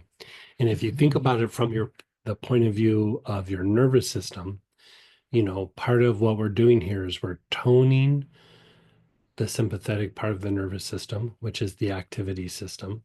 And when it doesn't have tone, your body goes a little haywire.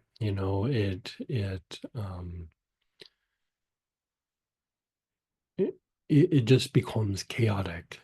And the same thing can happen, but to your mind, with the intellect. It can become very rigid, can become very chaotic, it can go a little haywire itself. So this idea of the 3 brain aspect where we go solar plexus brain is very important. And then in the segment that we did before, in segment 3, where we were doing the heart and brain, that's very good for the intuitive mind and for healing. And so the intellect, remember, is always about maintenance. And really, we do well when we balance maintenance, and intuition is tied to spontaneity.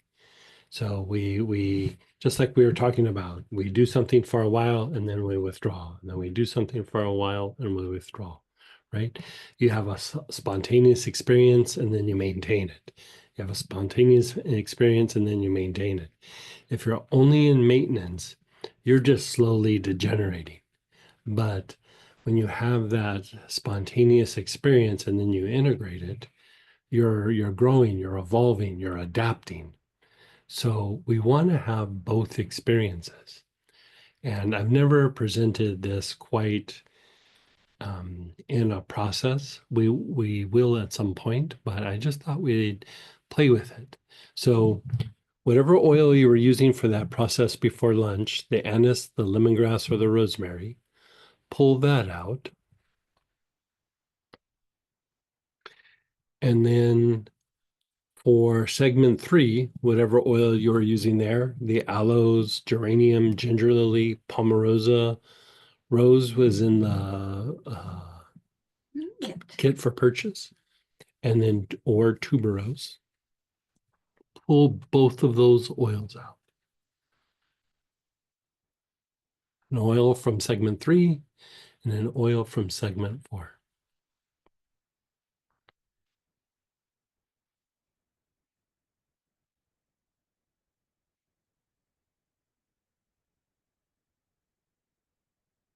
Okay, and so have them. So when I refer to this, because there's choices and not just one oil, I'm going to say segment 3 oil, segment 4 oil. Okay, so that's how we'll handle that. Okay, so let's start with segment 4. So again, the anise, the rosemary, or the lemongrass. And let's have you put your awareness on the solar plexus and your brain, both at the same time. And take nice, long, slow, deep breaths.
Mhm.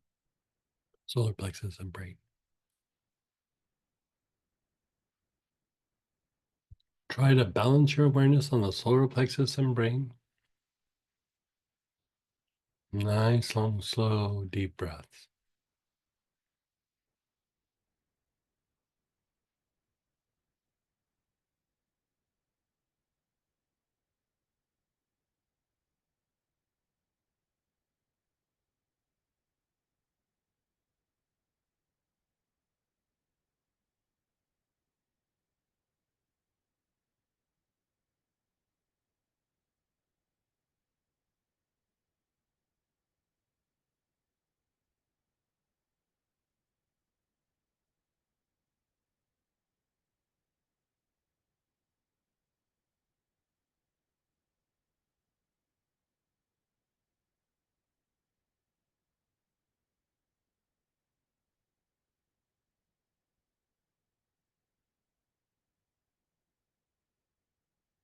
And then just pause for a moment.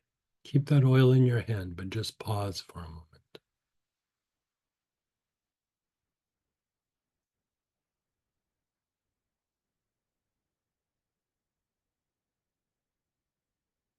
How does that feel to your brain? Like it's strengthening, yeah. It's like clarifying.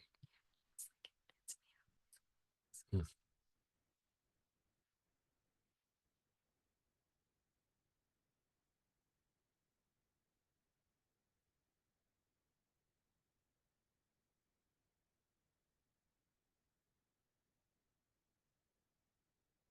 And again, begin inhaling. Your awareness is on your front solar plexus and your brain.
And then just pause.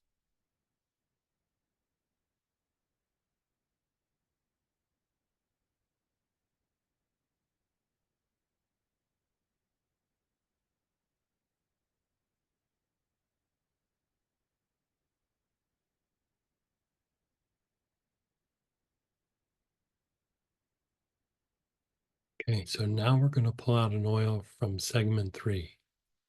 Your aloes, geranium, ginger lily, pomarosa, tuberose, or rose.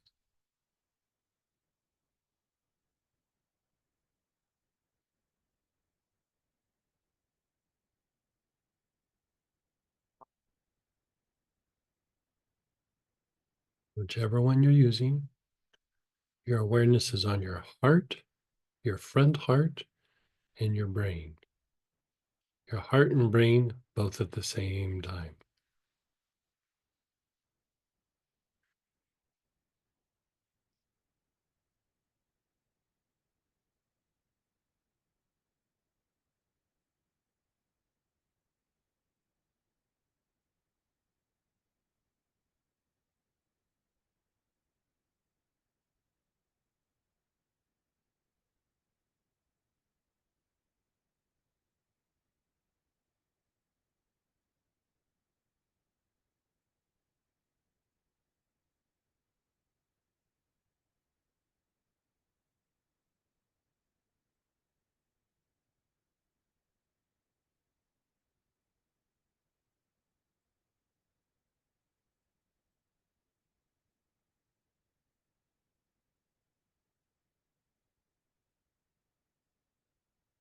Your heart and your brain.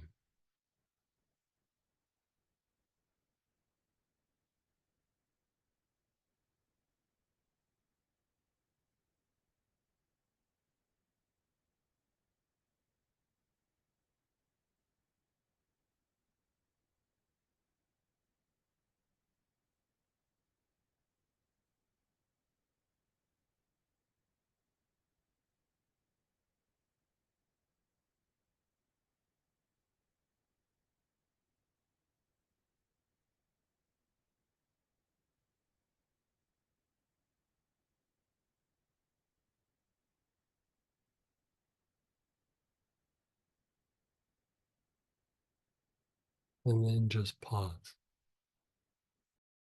Go.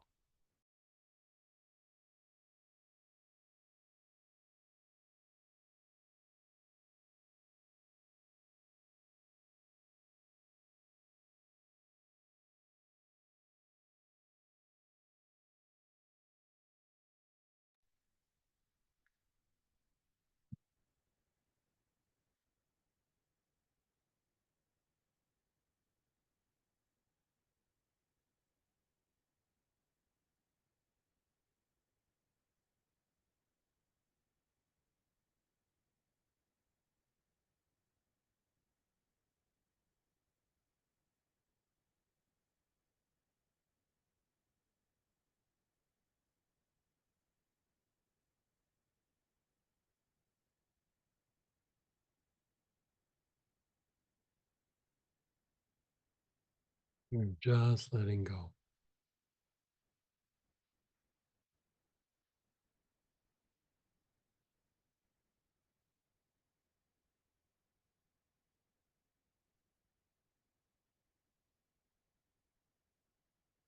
Again, the heart and the brain. Nice, long, slow, deep breath.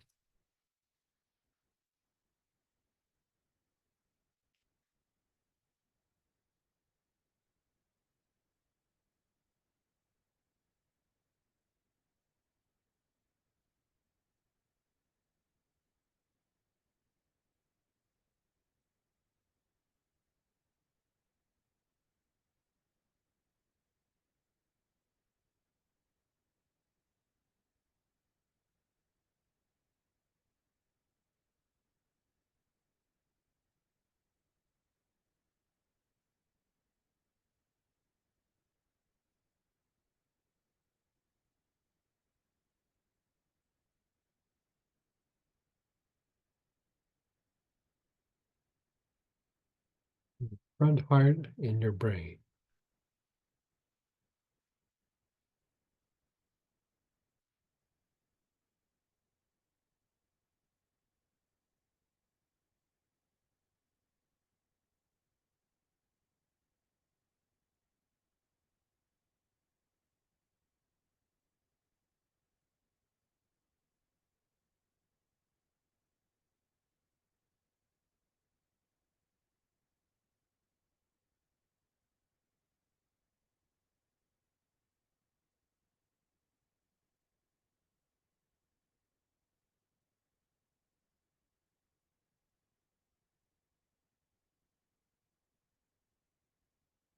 And then pause. Just pause and let go.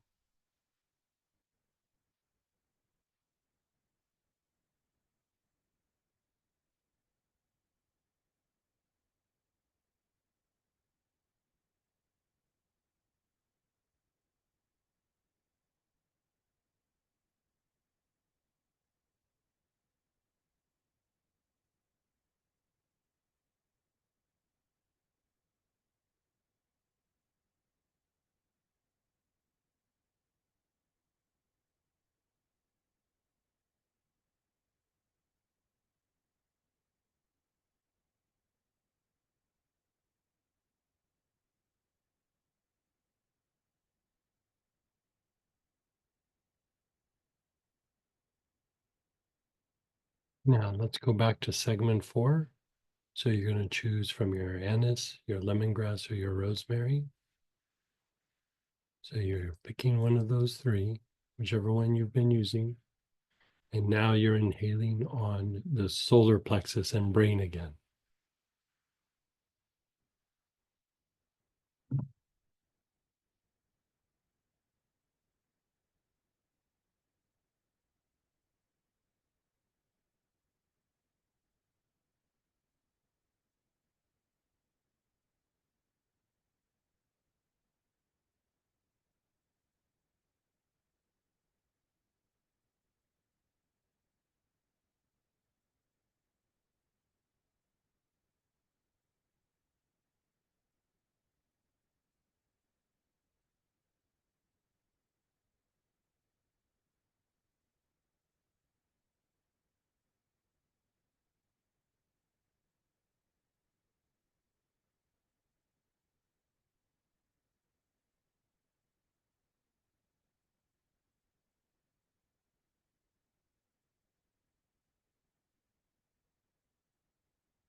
You're taking nice, long, slow, deep breaths.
Pause and let go.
Again, same oil.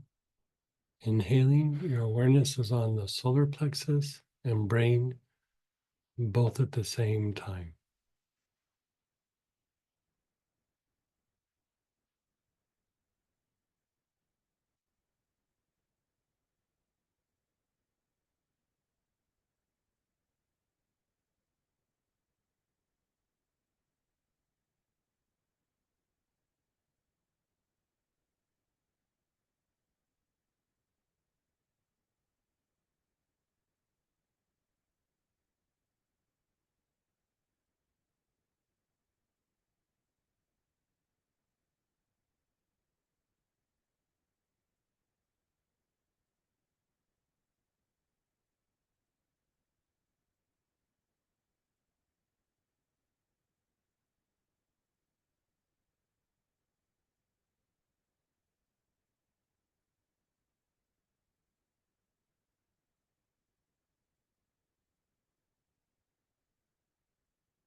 And let go and just be still.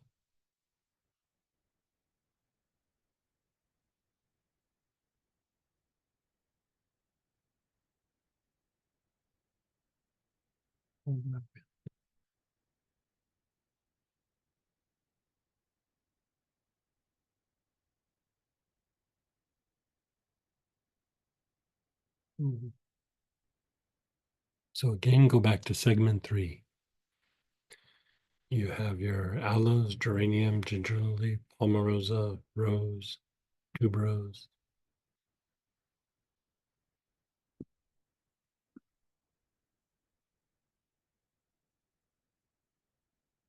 Your awareness is on the heart and the brain, both at the same time.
Okay, just pause and be still.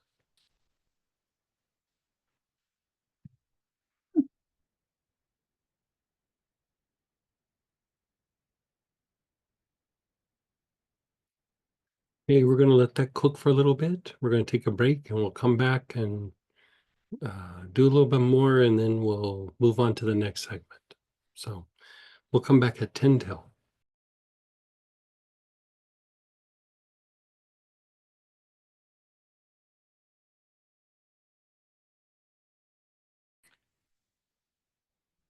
Hey, everybody. So we are going to drop down to the middle of page 7 on segment 5. Here we're dealing with just inflammation. We're dealing with inflammation itself.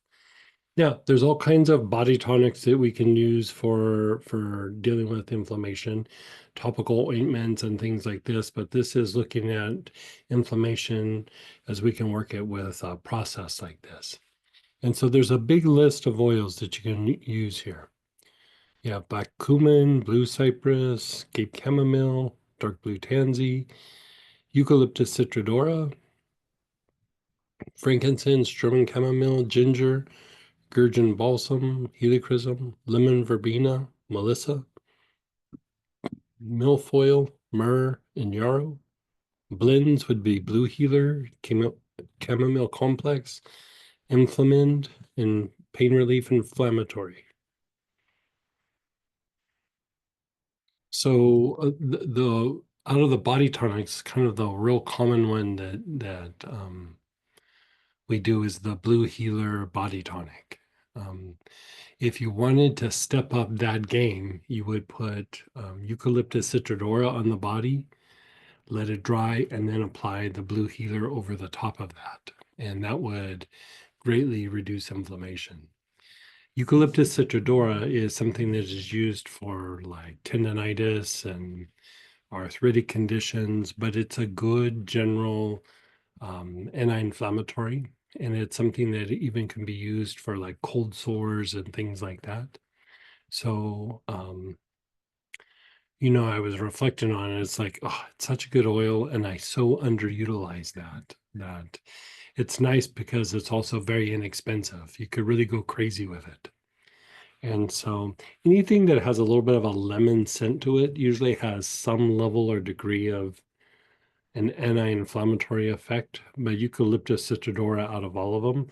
Lemon verbena as well, Melissa as well, but the Eucalyptus citrodora is nice because it's very inexpensive as well. So choose something that you have there. And for the kit for purchase, you had two choices, lemon verbena and Eucalyptus citrodora.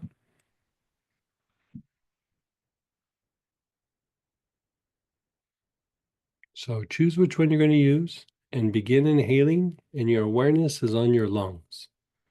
You're taking nice, long, slow, deep breaths with your awareness on your lungs.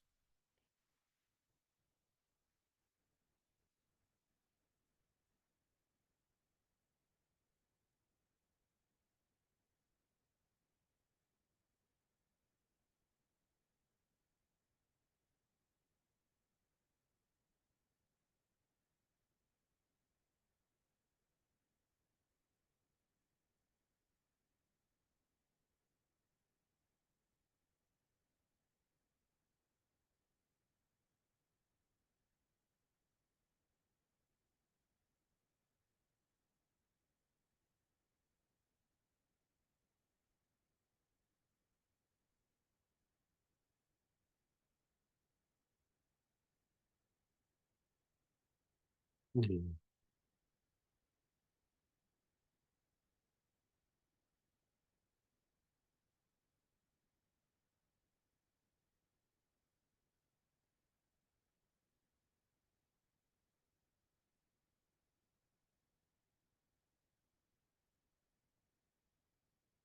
You're still inhaling with your awareness on your lungs. You're taking nice, long, slow, deep breaths.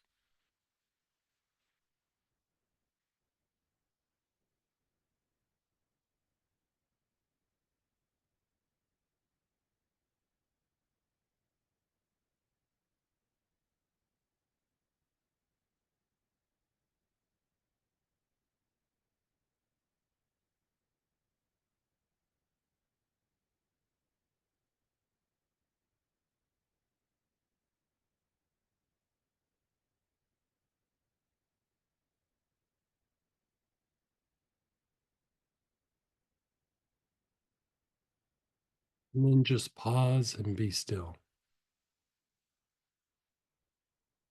Pause and be still.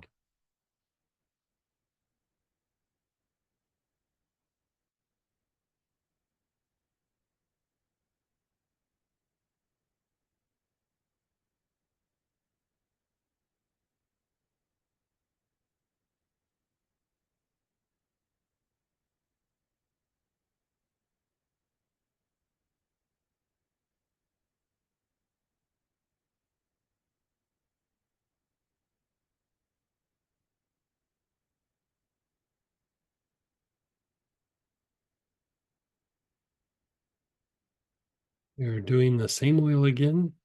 You're inhaling, your awareness is on the lungs.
And then just pause.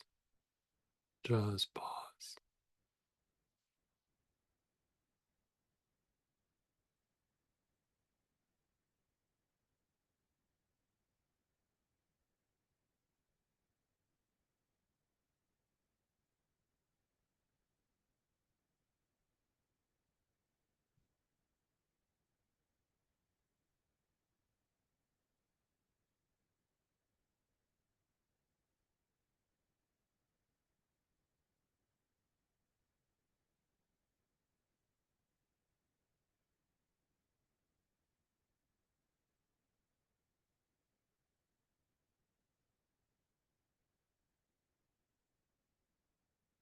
Your awareness is still on your lungs. Take nice, long, slow, deep breaths.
And then just be still. Just be still. How's that treating you? Yeah.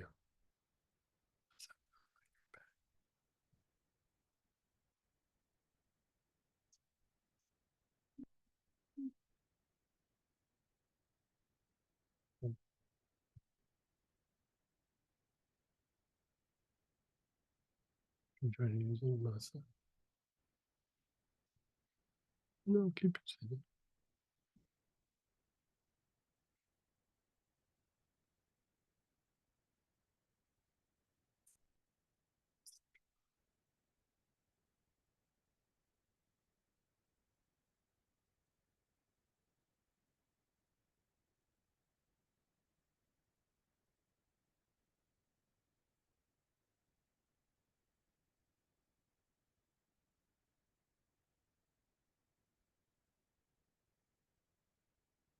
Okay, again, you're taking nice, long, slow, deep breaths.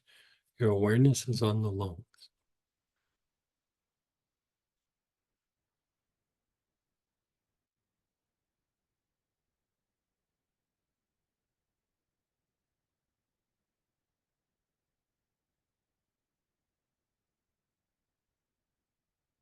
What we're doing here is a good combination with applying things topically. This is a way to support internally.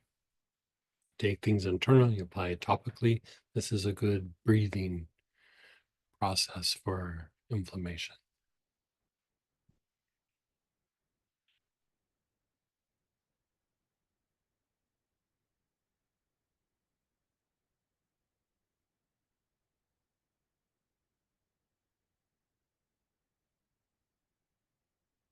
Mm.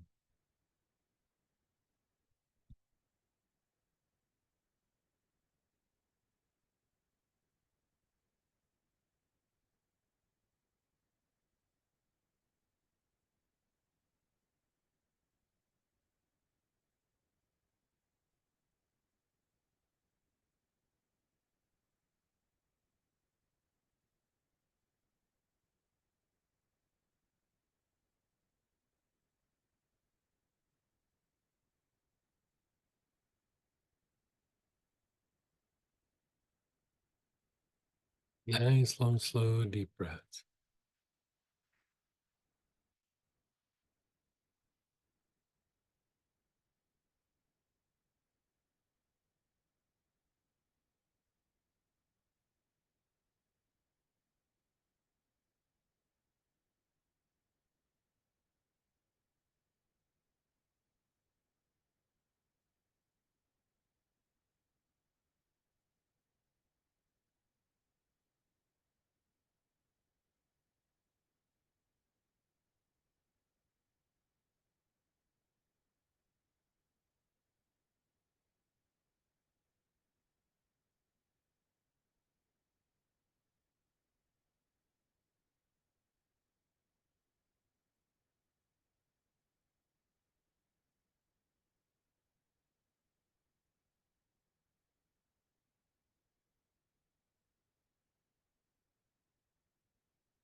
And then pause and be still.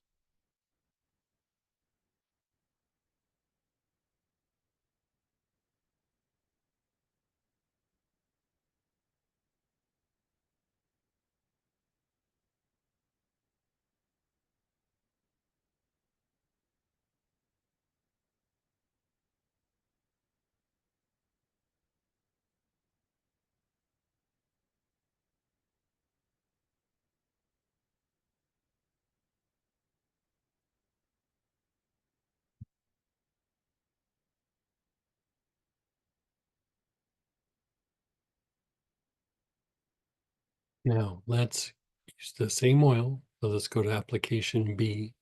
So you're inhaling, your awareness is on your back head. Long, slow, deep breaths with your awareness on the back head.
Move your awareness to the front solar plexus, the area below your ribs on your upper abdomen.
Your back solar plexus, your mid back area.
Yeah, the affected area. So whatever your area is, be it your hip, your back, your shoulder, your knee, your jaw, your liver, your kidneys, whatever it is, put your attention and awareness on that area.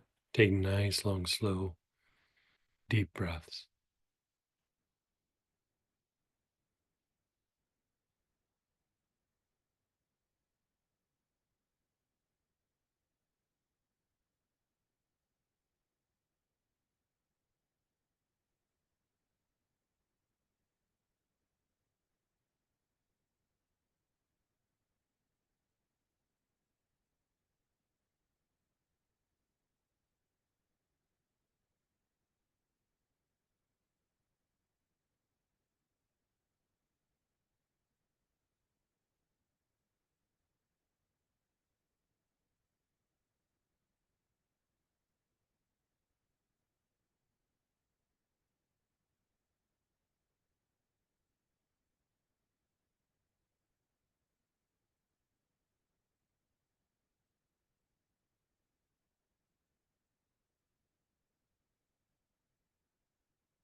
And then just pause and be still.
Again, your awareness is on your back head.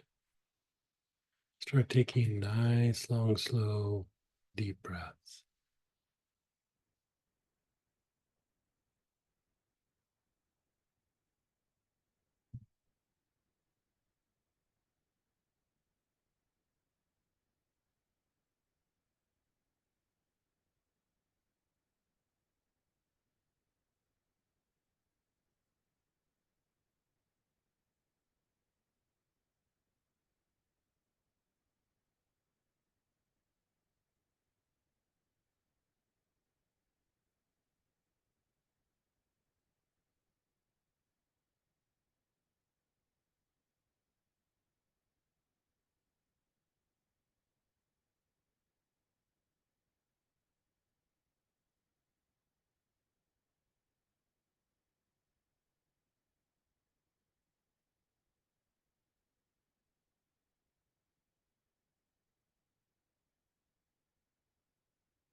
front solar plexus, the area below your ribs on the upper abdomen.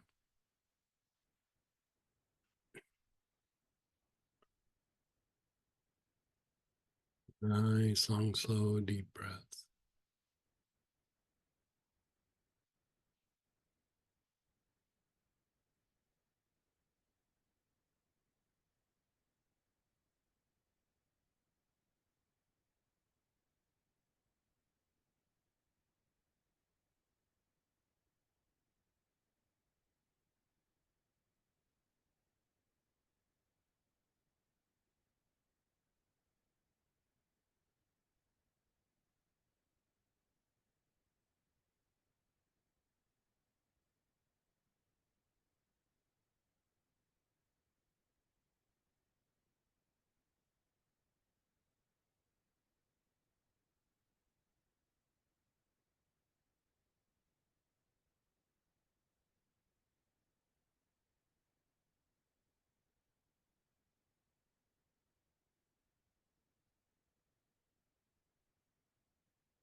Your awareness is on your front solar plexus.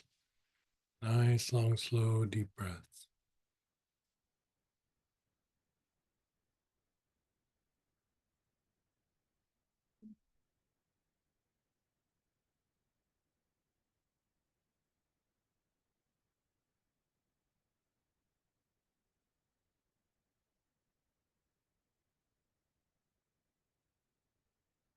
Back solar plexus, your mid back area. You're taking nice, long, slow, deep breaths.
And then the affected area, whatever that might be, whatever area on your body is an issue. Nice, long, slow, deep breaths.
Just be still.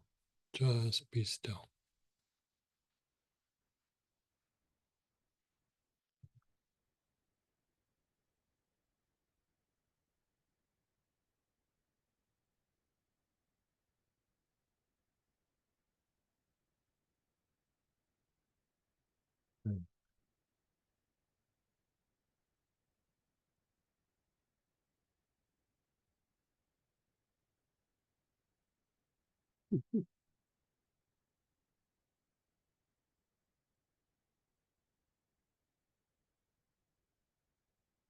Okay, we're going to go to application C.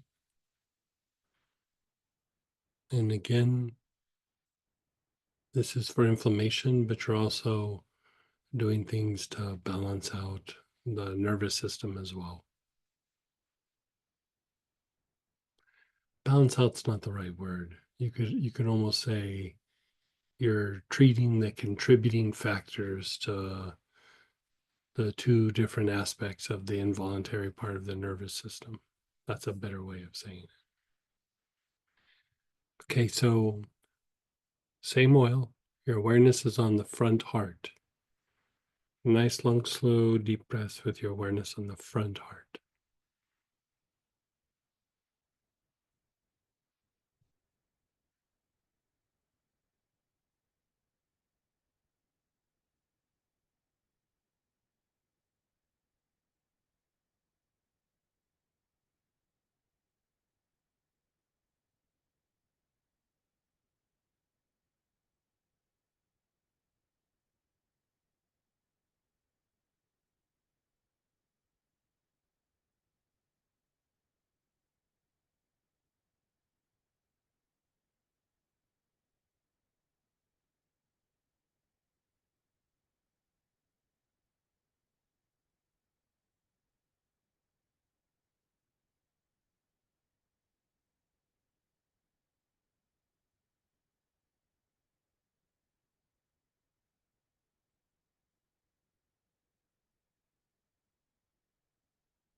You're still on the front heart. You're taking nice, long, slow, deep breath.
Your awareness is on the back heart. You're taking nice, long, slow, deep breaths.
Your awareness is on the forehead where the hairline is.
Your awareness is on the back head. Nice, long, slow, deep breath.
Just pause and be still. Just let it incubate.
Notice how your body feels, your emotions, your mind.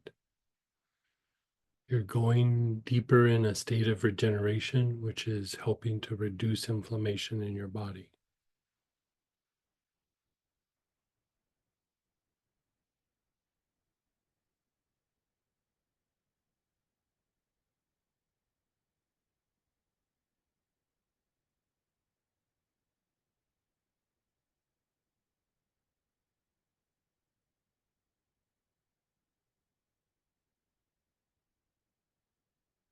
Let's do that one again. We'll do a little quicker version of it.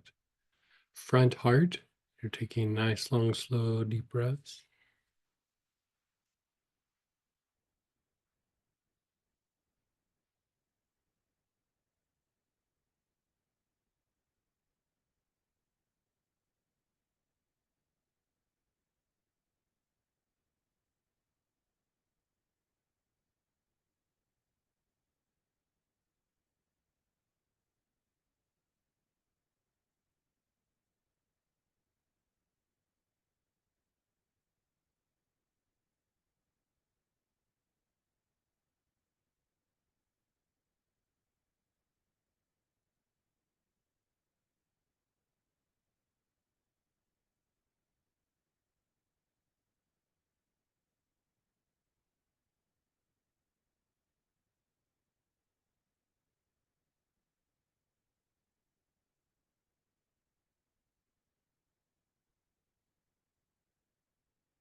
Your awareness is on the back heart. You're taking nice, long, slow, deep breaths.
Your awareness is on the forehead.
And the back head.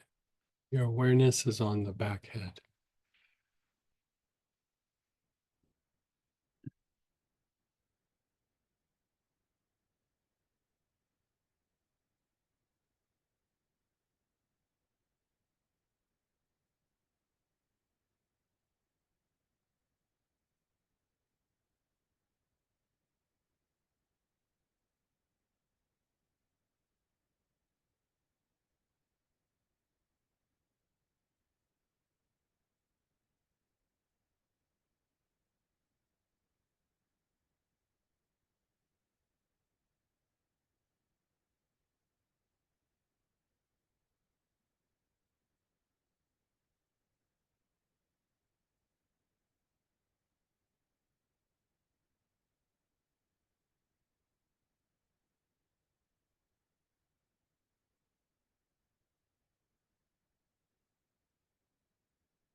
And then just pause.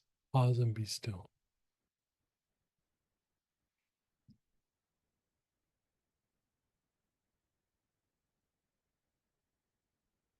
Just let it incubate for a moment.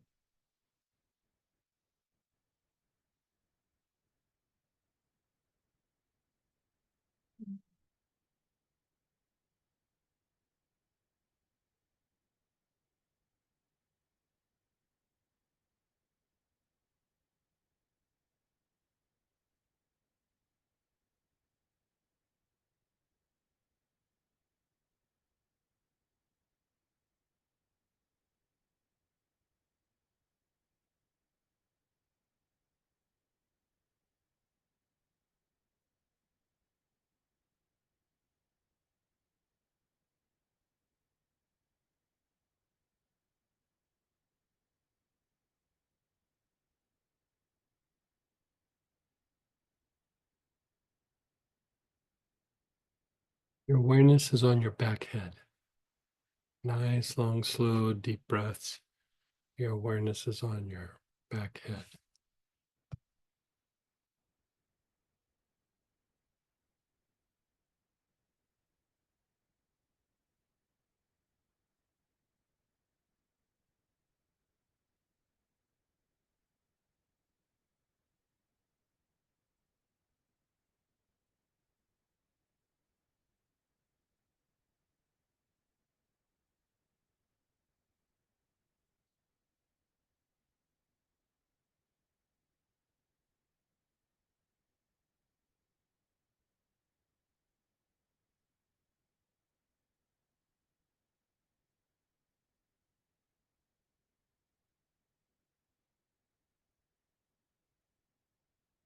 Your awareness is on the forehead.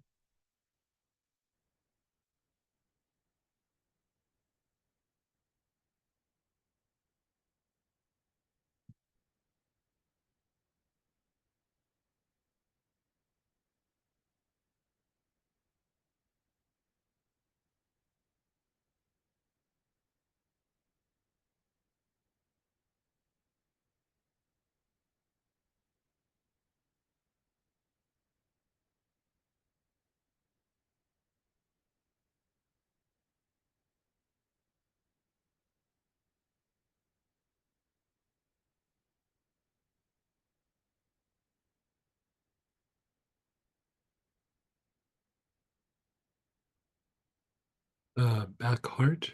Your awareness is on the back heart.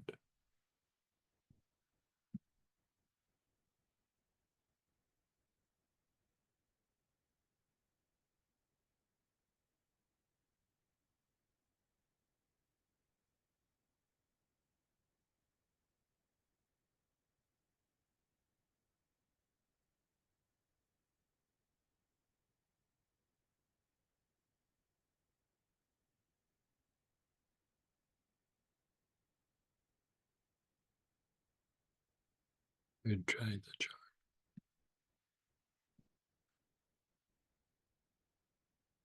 And the front heart. Your awareness is on the front heart.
Your awareness is on the front heart.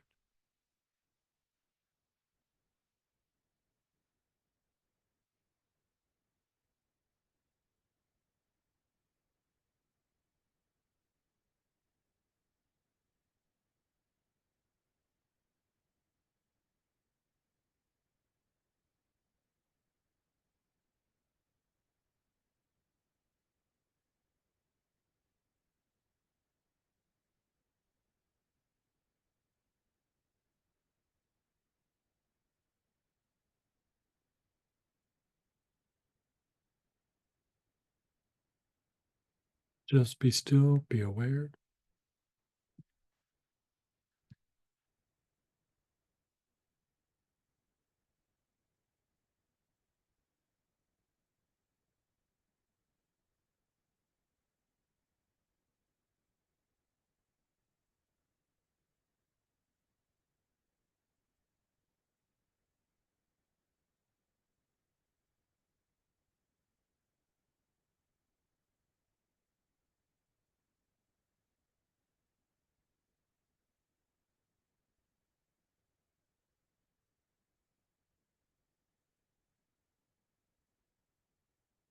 Just do it one more time. Back head. Nice, long, slow, deep breaths.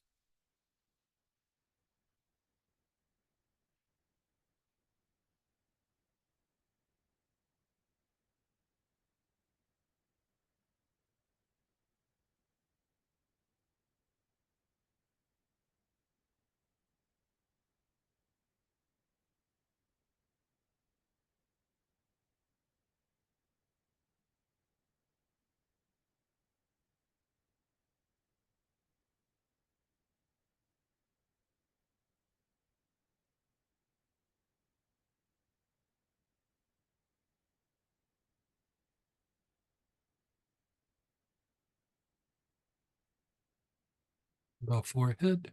Your awareness is on the forehead.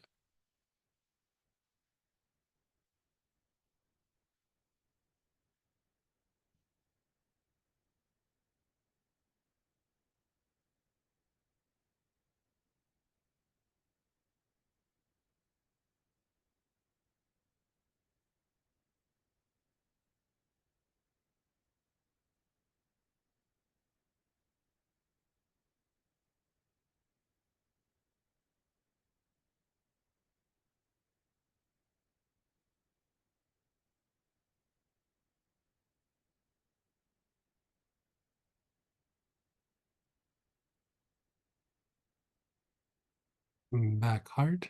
Your awareness is on the back heart.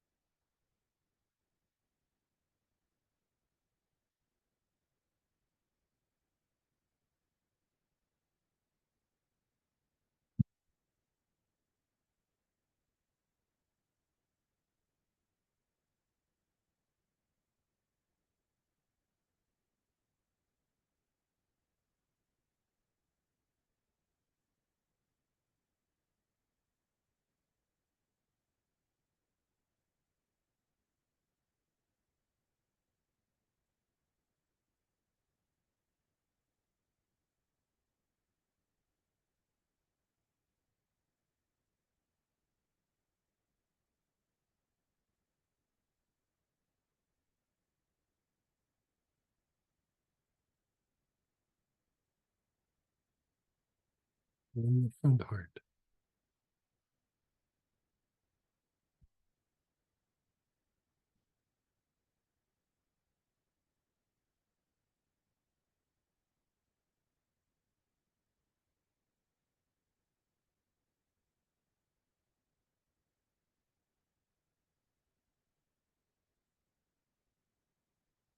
Nice, long, slow, deep breaths with your awareness on the front heart.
Just be still. Just be still, be aware.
Okay, we'll talk about it, but we'll take a break. So we'll come back at what, 35 after? We'll talk a little bit, and then the last little segment is nice and relaxing. So we'll talk about it, and then we'll do that last segment. So I'll see you in about 15 minutes.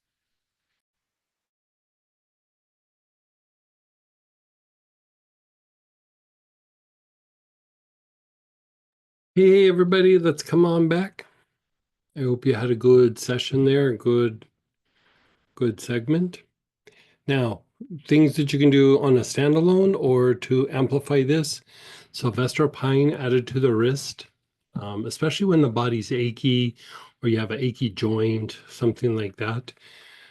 Sylvester pine, 3 or 4 drops on the wrist, very helpful.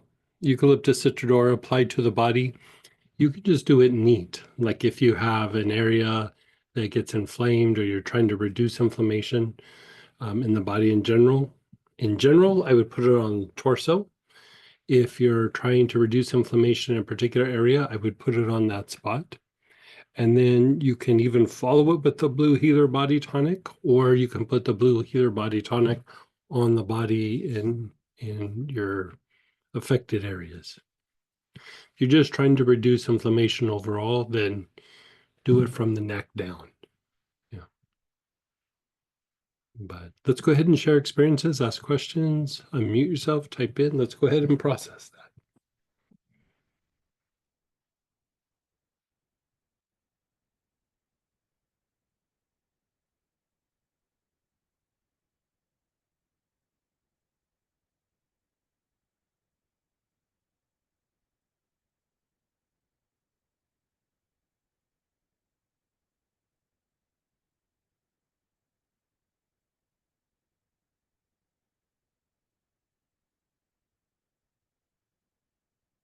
Yeah, go ahead, Robert. Hey, Robert. I don't know if everyone else is like this or not. I was falling asleep, didn't drop the bottle in all these last segments. And then when you said that the next one's going to be really calming and relaxing, I'm like, oh no, I'll be asleep for sure. Yeah, that was a little bit of a joke on my part. Oh, okay. Yeah, I, yeah. I'm like, oh my I don't know if gosh. you caught. That's it. Go ahead. No, I was going to say, oh my gosh, I don't know if I can handle more sleep sitting up. So while we're in the process, I don't know if you saw me start laughing. Samantha's like kind of sitting back she has like a little couch, or what is that, a futon or a couch, or but it's like kind of small, and so she's all slumped out, and she starts to get up, and then you could just hear her go, ah, and then she starts to get up again, like, and then just gives up, and she sits there for a couple more minutes, and then she kind of pulls herself up and sits up. It was like, ah, it was That's more funny to energy than I watch. had. Yeah, yeah, Congrats, Sam. very funny to watch. So, again, to like even expand on what Robert's saying is, yes, it's relaxing, but it's relaxing because you are going deeper into the parasympathetic state. And going deeper into the parasympathetic state is your body is in repair mode.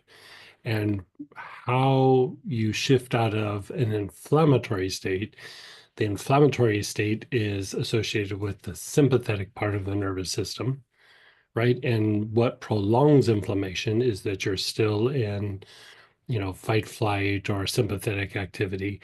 And so here you manually shifted over to parasympathetic activity, also while using things that are anti-inflammatory by their nature. So you got a kind of a 1-2 punch here. Now, if you amplify it where you put a little bit of the Sylvester pine on the wrist, or you put a body tonic on, or you put some sort of ointment on, your affected area. If you do that a few times, you'll notice that over a period of time, your inflammation reduces quite substantially, and the body starts healing at a much faster rate, because you're shifting into that regenerative state. And so the the body, when it's in that inflammatory state, it's either lack of regeneration or, you're stuck in sympathetic activity, which is, fight, flight. So you see that a lot of times with like an injury. You get into a car accident or you fall or, something happens, your body goes into a little bit of fight, flight, and then it doesn't shut down. Like we have a friend who she got in kind of a bad car accident. She didn't break anything, she didn't spend a night in a hospital, but her car got totaled. I mean, it was, and she doesn't really believe in all this kind of stuff. And I would say what was it, like 2 months later, our physical therapist, because it's been about 2 months, right? Our physical therapist said, your body's still in fight flight.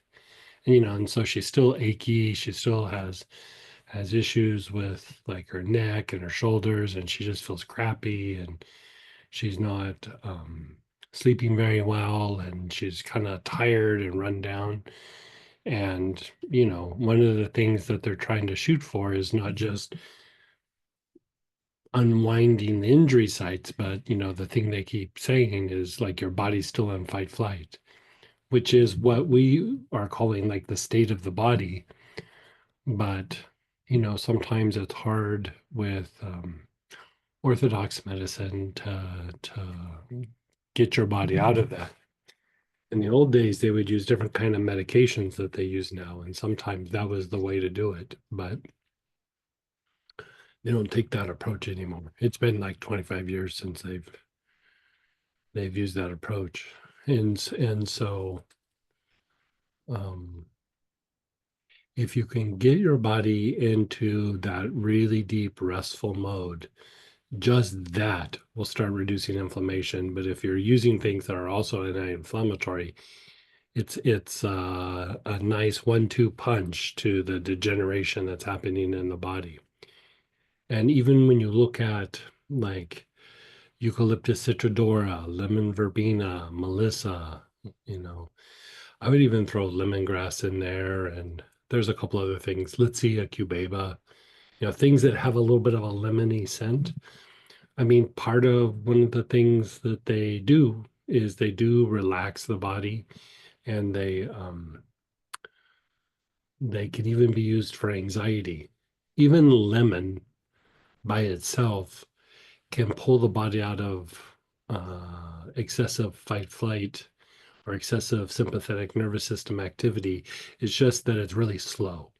But if you're doing it as like a tonic, using lemon over a long period of time is very toning to it. But as far as like trying to therapeutically pull somebody really out of that sympathetic nervous system, issue, it's not the greatest. Like it works. It's just there's so many other choices that are faster.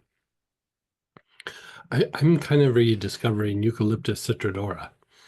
Like so many years ago, I used to use it so much in treating like arthritic conditions and tendonitis and things like that. And I still use it, but I mean, I used to use it a lot. And one of the great things is you can use large amounts of it. It's very calming, it's very soothing, it's very anti-inflammatory, and it's also super cheap. Like it's just really, really cheap. And so you can kind of go crazy with it. And so yeah, I don't know. I'm kind of revisiting that even with myself personally. Like I'm evaluating different parts of my body and just going, okay, this is a little inflamed, this is a little inflamed, and I'm just putting it on neat. And so, yeah.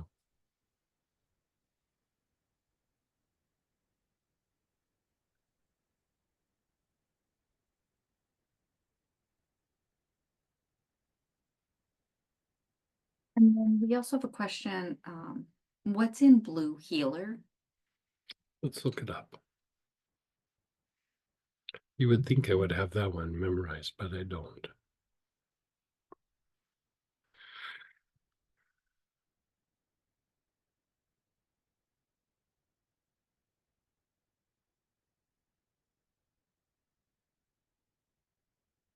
Wasn't sure if I had it on the site. It doesn't. Actually, it's in a different spot.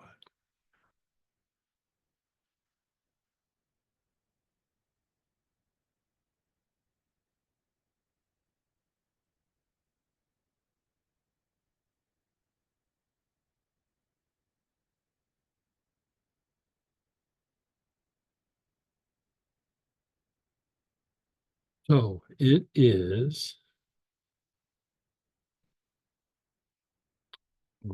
German chamomile, Cape chamomile,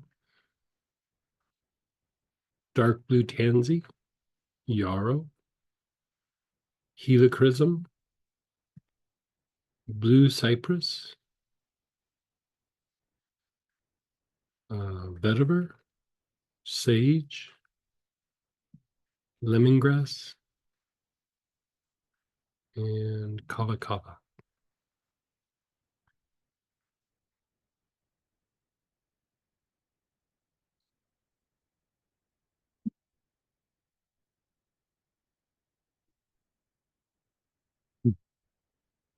Just want to make sure I didn't make it up. You said blue cypress or just regular cypress? Blue cypress. Okay.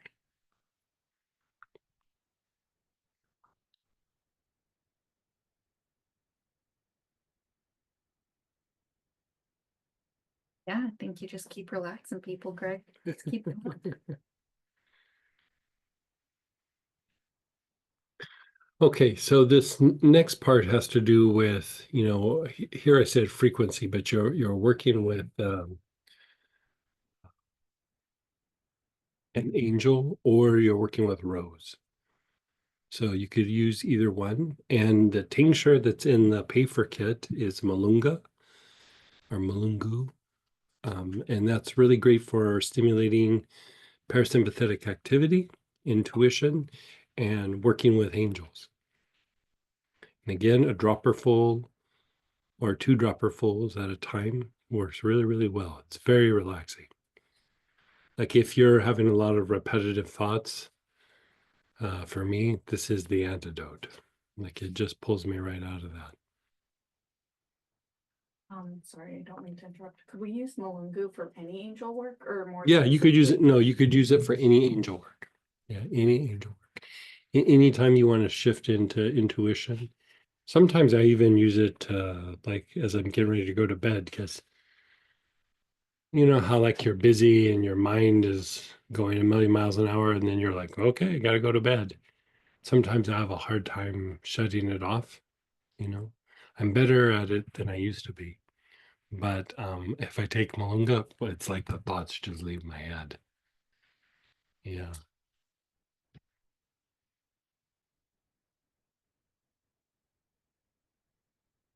Okay, so we're going to do this, but we're also going to play with toning the name of the angel. Here we're using Raphael. And I'm going to tone it, but I'm going to also have you guys tone it at home. Okay, so first just notice how you feel. Whichever, if you're using the Archangel or if you're using Rose. And then begin inhaling. Your awareness is on the brain.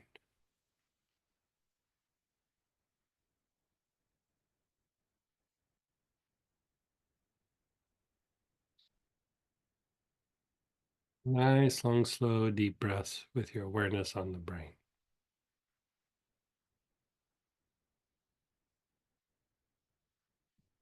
Mhm.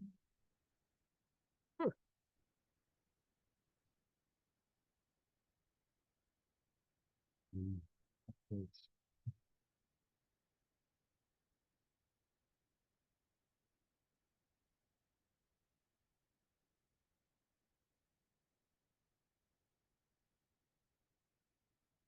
You're on the brain. You're taking nice, long, slow, deep breaths.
Your awareness is on the spine.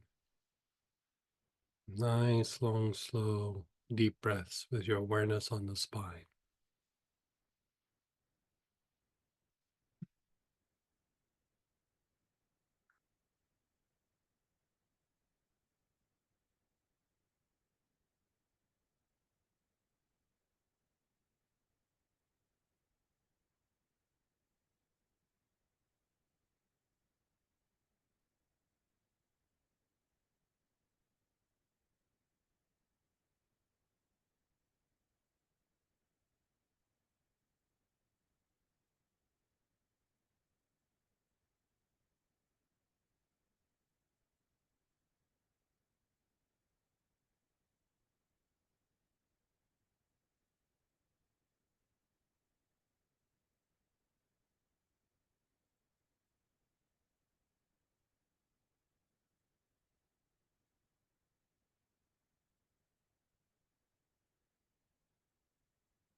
Your brain and spine both at the same time.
Your brain and the soles of your feet both at the same time.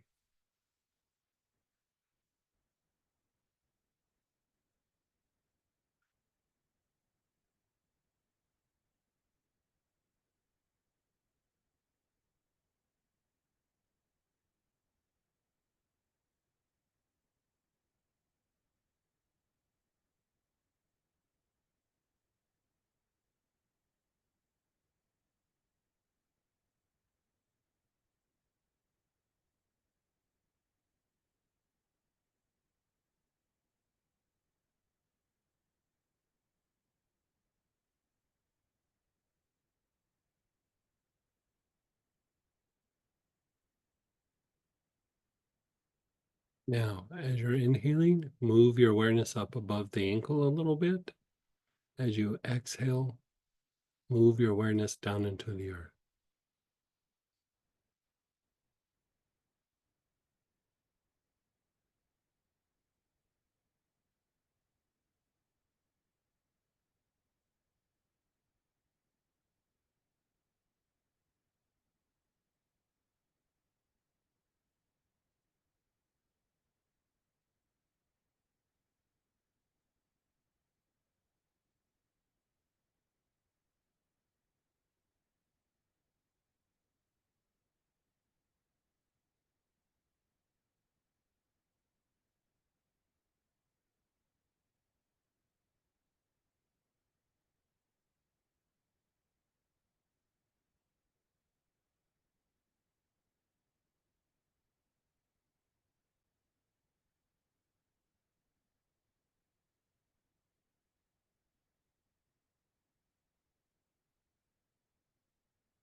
Just be still.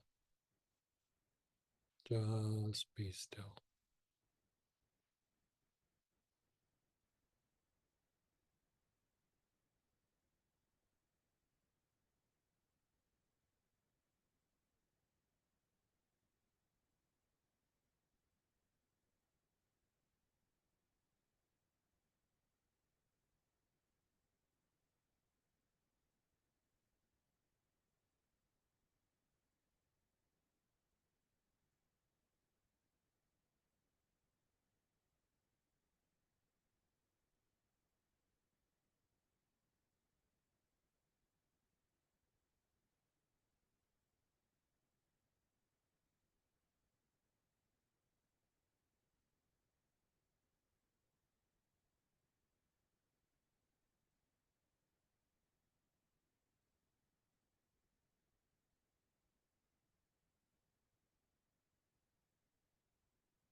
Begin breathing again.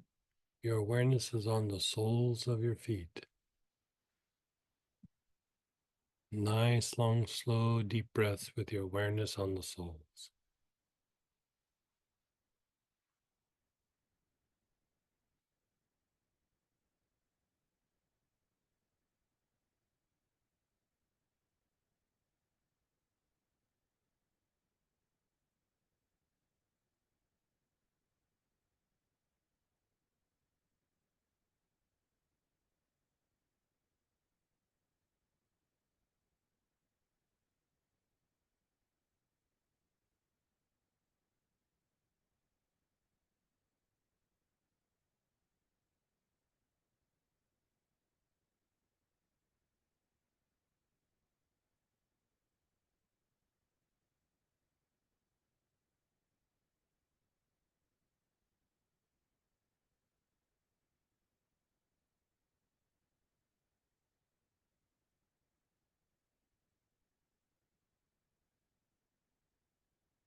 Low back, the backside of the navel.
Back heart.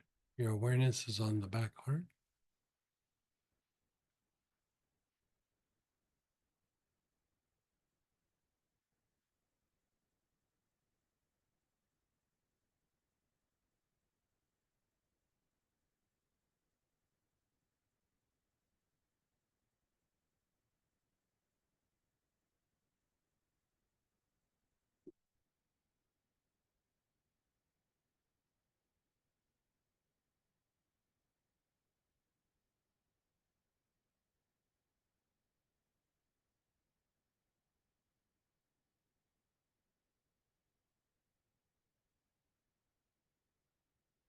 And then the crown.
And then just be still.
Now just be still.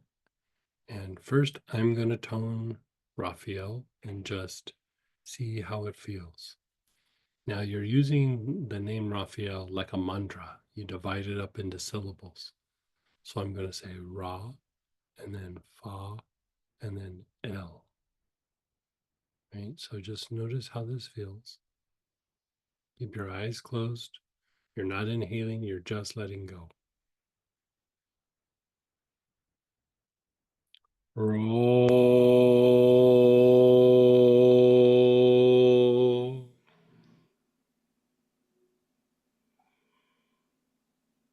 Fall.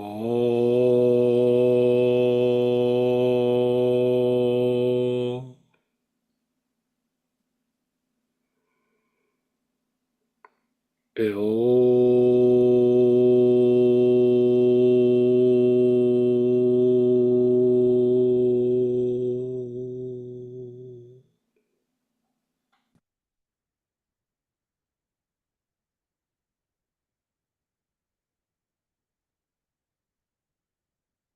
Roll.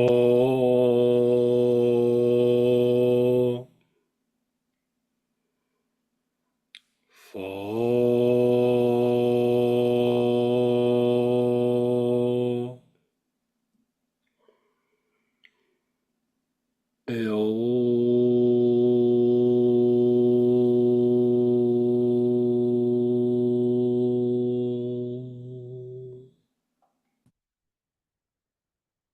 Just be still.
Hey, let's have us do it together. So you're at home, you can say it out loud. You can whisper it if you want. But first, you're going to keep your awareness on your brain. Your awareness is on your brain.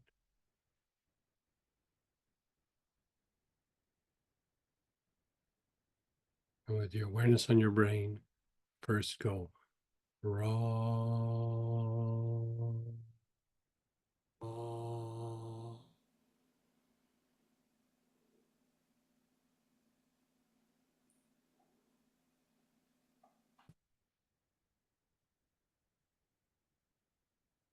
Keep your awareness on your brain again. And now we're going to do fa. Fa.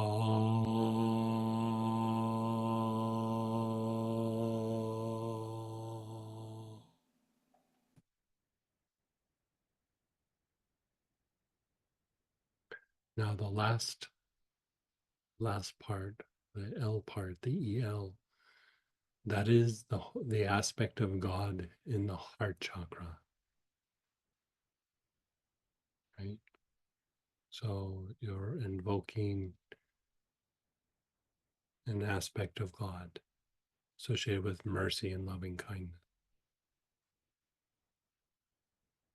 So again, awareness on your brain and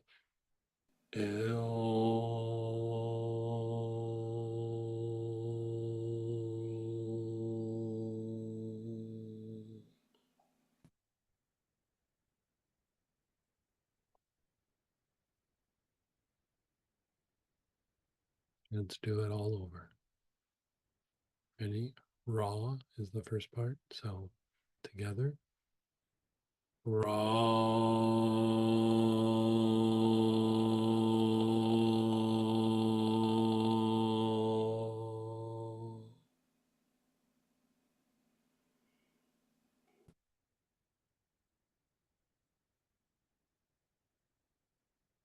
Fall.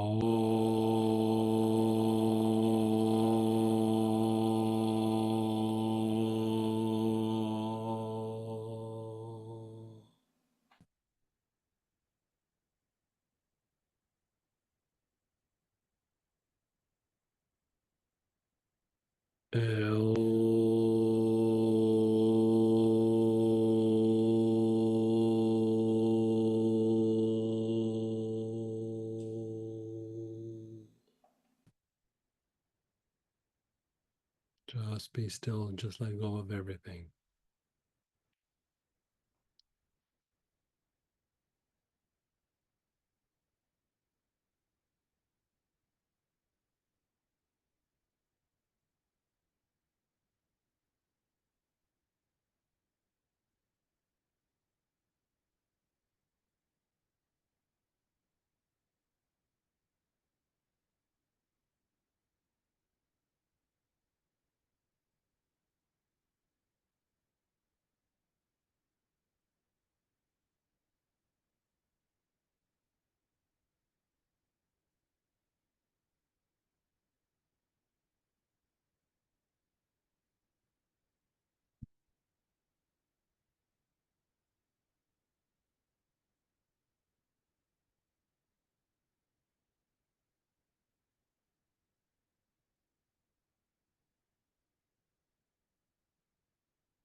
Again, we're going to do it all together. Ready? Roll.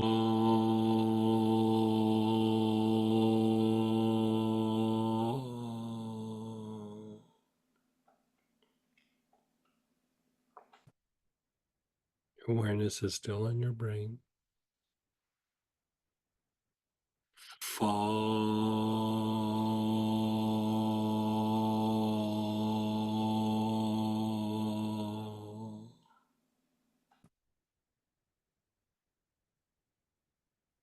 Still in your brain. L.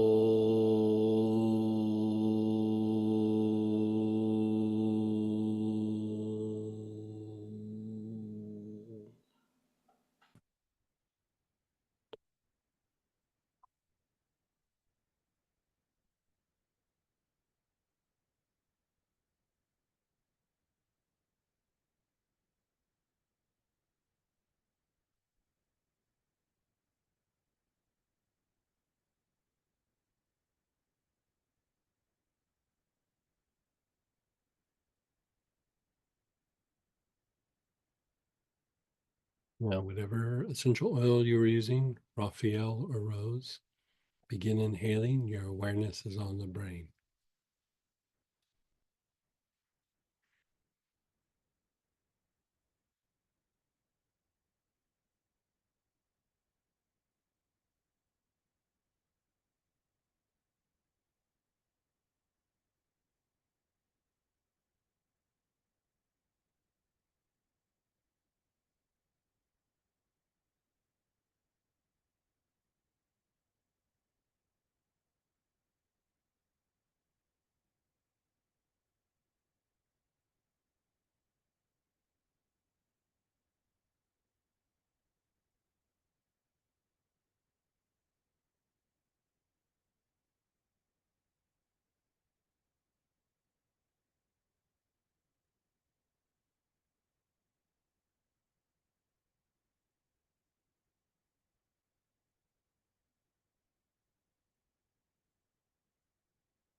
Your awareness is on your spine.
Your awareness is on your brain and spine at the same time.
The brain and the soles of your feet.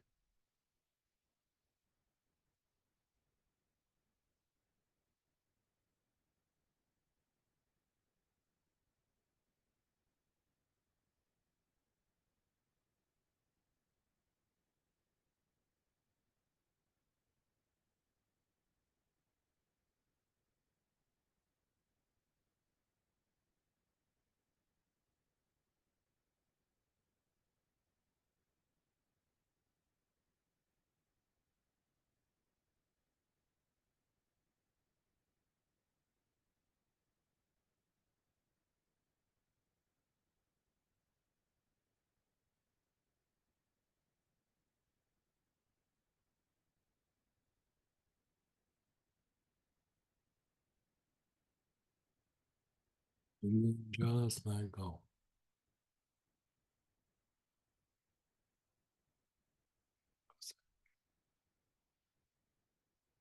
Kind of soothing, yeah.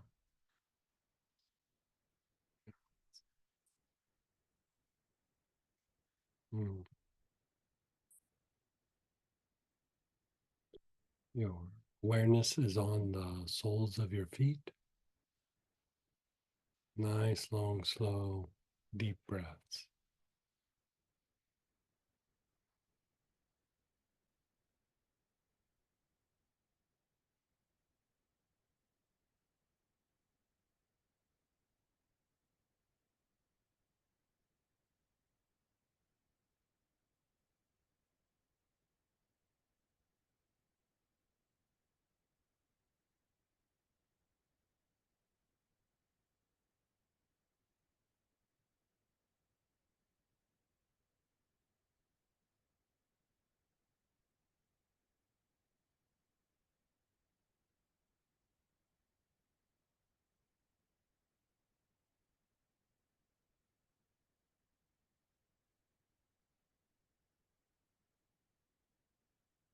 Your low back area, the backside of the navel.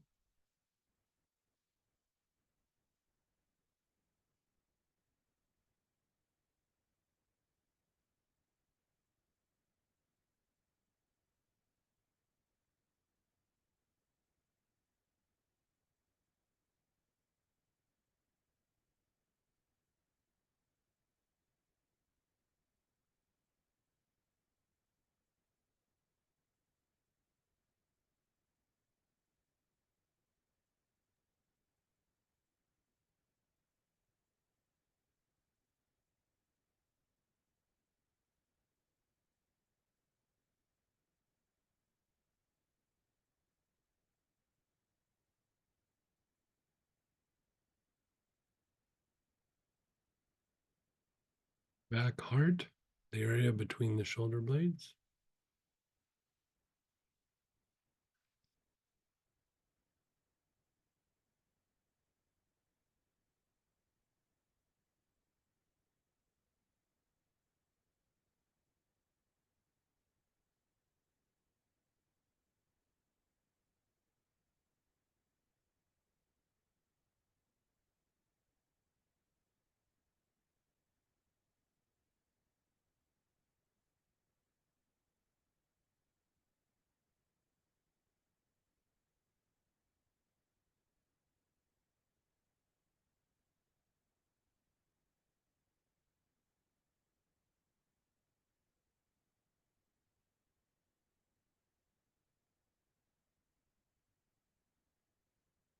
Crown.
Your awareness is on your crown.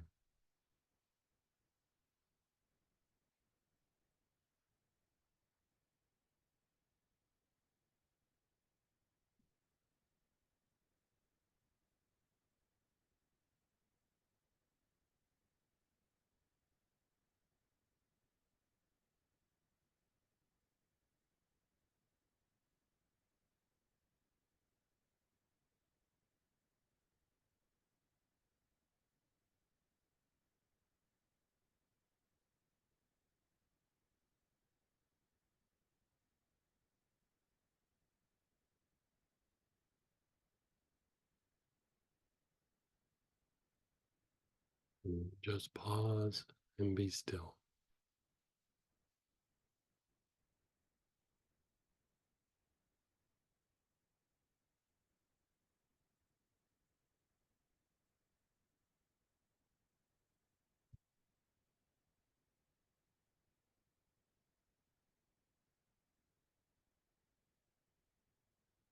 Now we're going to tone it together again. Okay. So your awareness is on the brain. We're going to go Ra, then Fa, then L.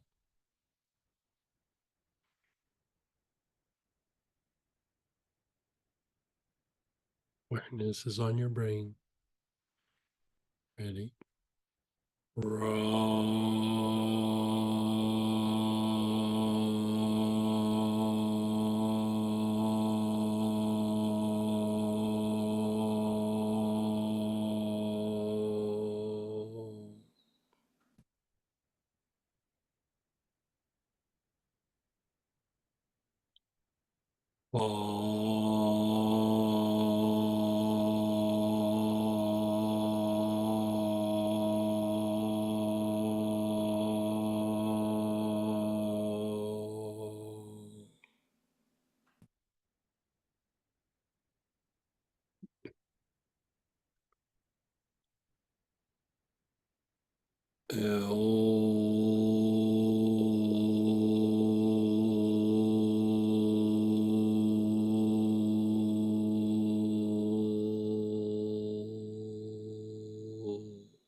And again.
Notice how you feel.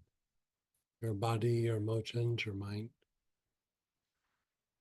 So the thing with working with angels is for you to be able to access the energy, for one, you have to be in the parasympathetic state.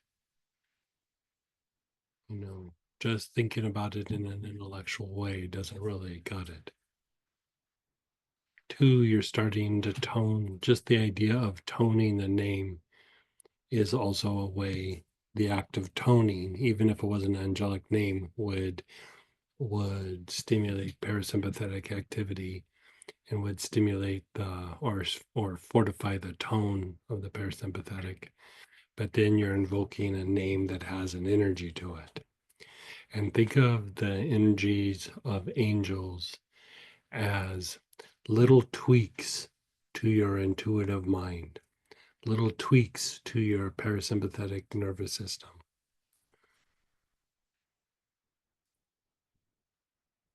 We think of things like this in like a way where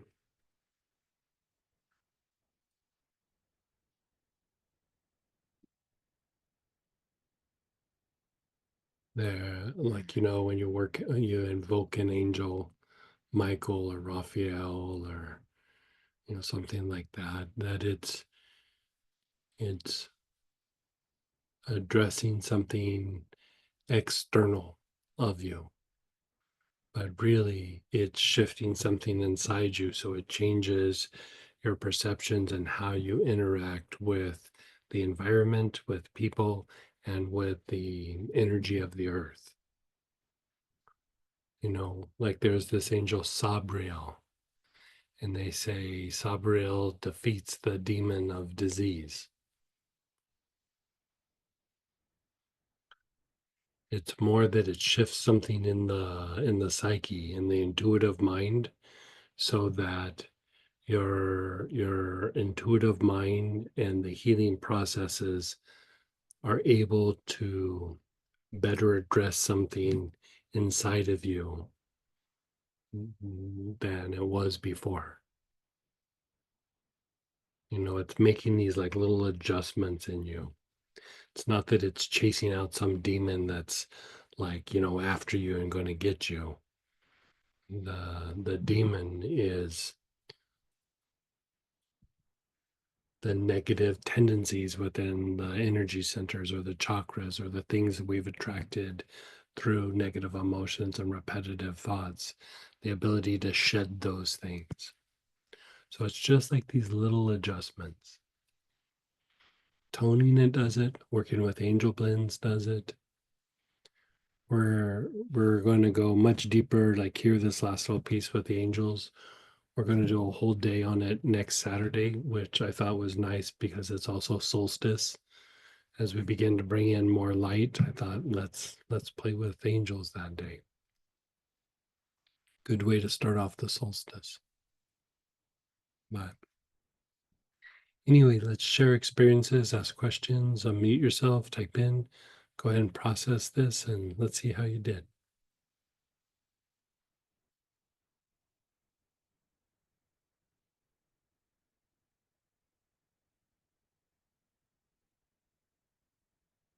Well, it's funny. So.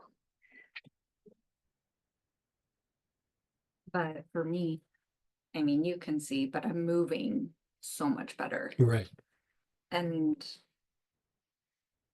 I did have a question earlier, just is brain fatigue also an inflammatory thing? It can be. Brain fatigue can totally be an inflammatory issue. Yeah. Yeah. Because after we did that rosemary, I just felt like Yeah. it just went away. Right. Let's go ahead though. Go ahead, Robert, then Margot. Hey, Robert. Greg. So I noticed this last night as I was going to bed, and I mentioned it to my wife. I've worn a wedding ring for 40 something years now. It's a part of me. I don't think anything of it. But over the years, there's been times where if I needed to, I couldn't have gotten the ring off because I Right. was so swollen. Yeah, I get And puffed. last night, anyone could have just pulled the ring off of my finger. That's how much the inflammation had gone down. Yeah. Very good. So, and it's not the same at the moment, but I'm not concerned. I can still get it Right. off. Right. But that's a big difference. That's Yeah. huge Yeah. in I 2 days. agree. Yeah. So, something very physical. Yeah. Yeah. Thank you. You're so welcome. I'm glad.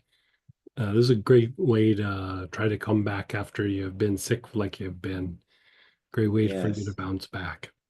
Yeah, I'm hopeful that all of that is behind me and No I joke. can continue forward with far less inflammation. Yeah. Yeah. Good. Good. And go ahead, Margot. Hey, Margot. Hi, I have a question about Sure. inflammation, or I mean, segment 5. It's divided in the 4 sections, A, B, Uh-huh. C. And I'm curious about, I think you may have said, but I didn't catch it. What's the purpose of each? Like what, each has a different sequence or protocol. And Mhm. so I'm curious about, um, what's the intention of like, So right off the bat, like when we're doing the lungs, a lot of times when we have inflammation, our respiration is a little bit off. And we if we have inflammation in the body, you can almost bank on you got inflammation in the bronchioles. And so even if you don't have inflammation in the bronchioles, they're still a bit contracted. So right off the bat, you're going through and you're treating the lungs and you're helping the lungs to function better, which when you make the lungs function better, it moves lymph in the body, it helps your body's ability to fight the inflammation. Lymphatic function is tied to that. And so it just helps your body kind of like turn on the garbage collectors to go through and clean up all that inflammatory material. And then also, anytime you want to circulate like a substance here, like we're working with anti-inflammatories to begin with, whenever you want to circulate it through the body by inhaling them, you're getting it in, those molecules are going into the lung tissue. And then as blood passes through your lungs, it's picking up some of those molecules and then starting to distribute it throughout the body. So you're not just addressing the lungs, you're helping to improve lymphatic function a little bit, and then you're also helping to get that anti-inflammatory oil into other areas of your body, especially if the inflammation is systemic, meaning like all over your body, right. So there's that component. And then next we go to the back head and the solar plexus. Mhm. And here the idea is we're we're looking at the solar plexus, and if you looked at it from a point of view of chakras, the front solar plexus and back solar plexus, like anytime there's a bunch of inflammation in the body, it's also energetically reflected in the solar plexus, front and back, right? And so there's that component of it. but also inflammation, you know, it inflames the tissue and starts to break the tissue down a little bit. So we're also wanting to target the internal organs and kind of protect them a little bit more. You know, a lot of times if you have, even if you have inflammation in the neck or in your knee or something, there's some inflammation in the digestive tract. And I go back to the times when like I was treating um like whiplash or something like that. And you know, we'd have somebody who had had like a fresh injury. One of the ways that you could reduce the inflammation in the neck and on the injury site is to use digestive enzymes. Because again, whenever there's inflammation in the body, it throws the digestive tract off. And so if you improve that function in the digestive tract, it usually helps to reduce inflammation in other areas. If you look at something like psoriasis, which is an autoimmune issue and it's an inflammatory issue, you know, it's a skin issue. And in extreme cases, it can be a form of arthritis. Mm. You know, people who have, especially the psoriatic arthritis, which is, you know, like there are some of their fingers were turning into almost, they look like sausages. Like they'll have a hard time bending their fingers and everything. And one of the things they'll say is they can directly tell when they've eaten something wrong or like they're having some digestive thing because it will aggravate the condition, right? So again, going back to trying to impact those organs in a way that we keep the inflammation down, we keep that function up, and we keep that tissue from breaking down, but that also helps your body deal with inflammation in other areas.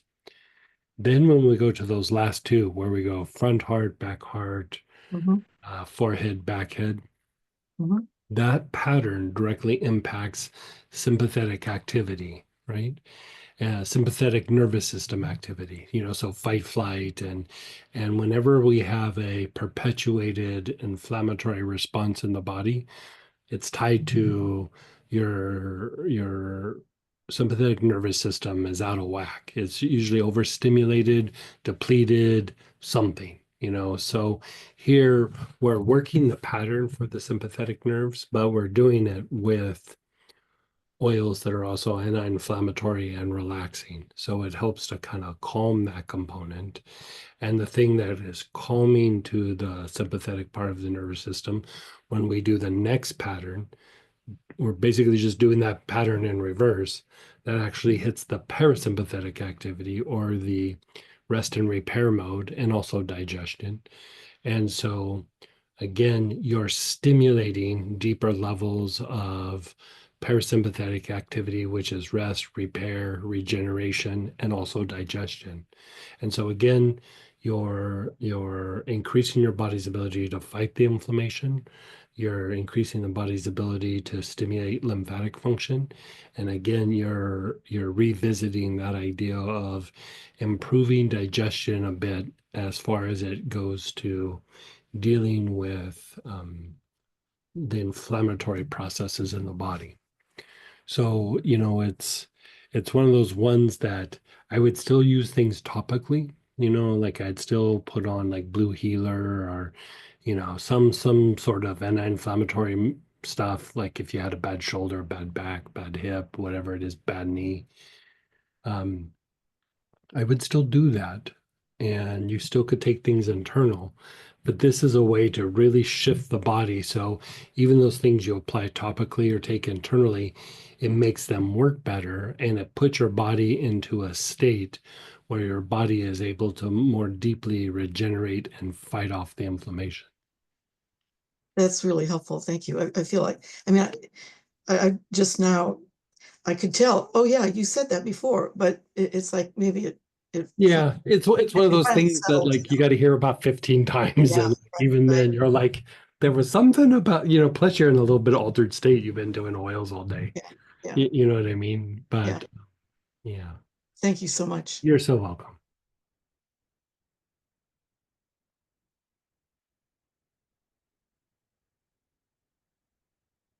And go ahead, Sonia. Hey, hey. What what does monk's anointing oil do? Or can you? We're using that. Uh, did we use it in one of the? No. Can you use it for any of them?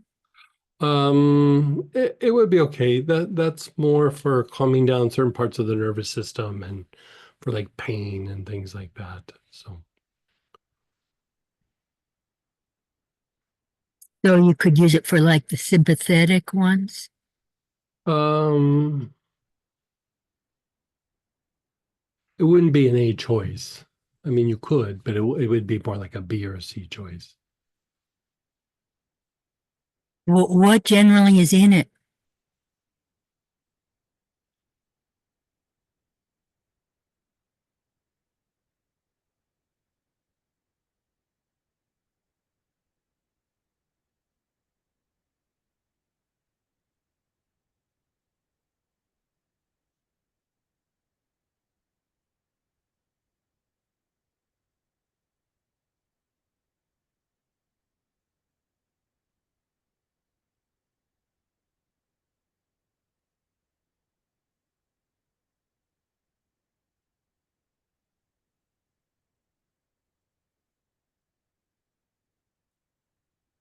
It's aloes, frankincense.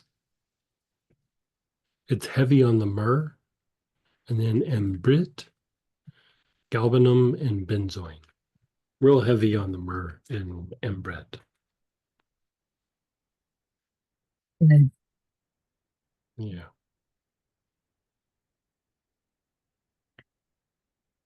And then go ahead, Danelle. Hey.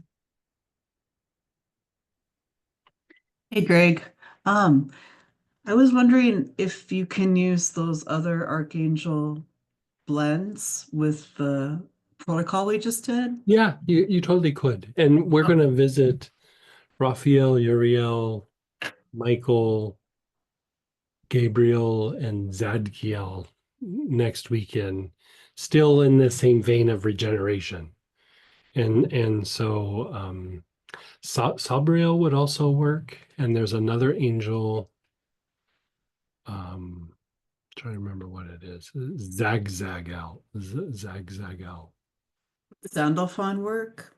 Um, eh, I mean, you could do it with a process. It might not put your body in as much of a regenerative state. I would say Sandalphon would probably kind of pull your body out of more of a defense, like defense mechanisms, rather than putting the body in a regenerative state. And so it would be in the same vein, but the just because we diminish degeneration doesn't mean we pop into regeneration. Like it could calm that down, but it doesn't necessarily mean we're stretching the potential for regeneration. So it could be helpful, but uh as far as regeneration is concerned, it probably wouldn't be it would be okay. It wouldn't be one of my first choices, you know. Don't get me wrong, I love working Sandalphon. It's one of my favorite angels, but you know, um there's we're going to be doing a class in the early part of January. What do we call that? Like building your life altar or cultivating your life altar. Yeah. And in that, there's a couple things we're going to address. I mean, there's several things we're going to be addressing, but in this vein is you know how like the easiest way to do this, like say part of this is like to look at it from the point of view of relationships. It's not about relationships, but like the same thing happens in your body, but it's easy to see in a relationship. And you know how like somebody goes, okay, I'm looking for the right partner, Mr. Right, Mrs. Right, whoever it is. And they keep trying, they keep trying, they keep dating, they go from one person and the next. And then even though each person looks a little bit different and on paper it might work, but it just doesn't work. And then they're like, I've had it, I give up. And then usually at that point, when you really have given up, all of a sudden that person pops into your life, right? And the issue is that, you know, we can want something and be opposed to it both at the same time. Even though there's a part of us that really, really wants it, there's a part of us that is like, nah, I don't think so. Right. And so, I just refer to this as like opposition or oppositional theory or something. And so, especially when it comes from the point of view of intellect is always about what it's already experienced. And so when you're trying to bring in something new, there's a part of you that wants it, and then there's a part of you that's kind of like, I don't know about that. Like, I don't know if that's going to happen. So in a relationship, that's kind of easy to see. But even in your body, even in trying to heal a condition, there it it's a potential in all of us, but sometimes because of you know, things that have happened, conditioning, bad experiences, your body just goes into this defensive state. And so you could wish for something, but then your body pumps the brakes on it. And so there's that component, and that would be associated more with like the defense mechanisms of the body. And there's another aspect that is, you know, how like sometimes people say they have issues with like authority or or I don't know, just fitting into big groups, or I don't like to be told what to do, any version of that. Really what the issue is deeper, because the body is not complicated and doesn't have complicated viewpoints like that. It just sees and recognizes potentials for oppression, right? If I'm in this situation, it oppresses, it burdens me. It it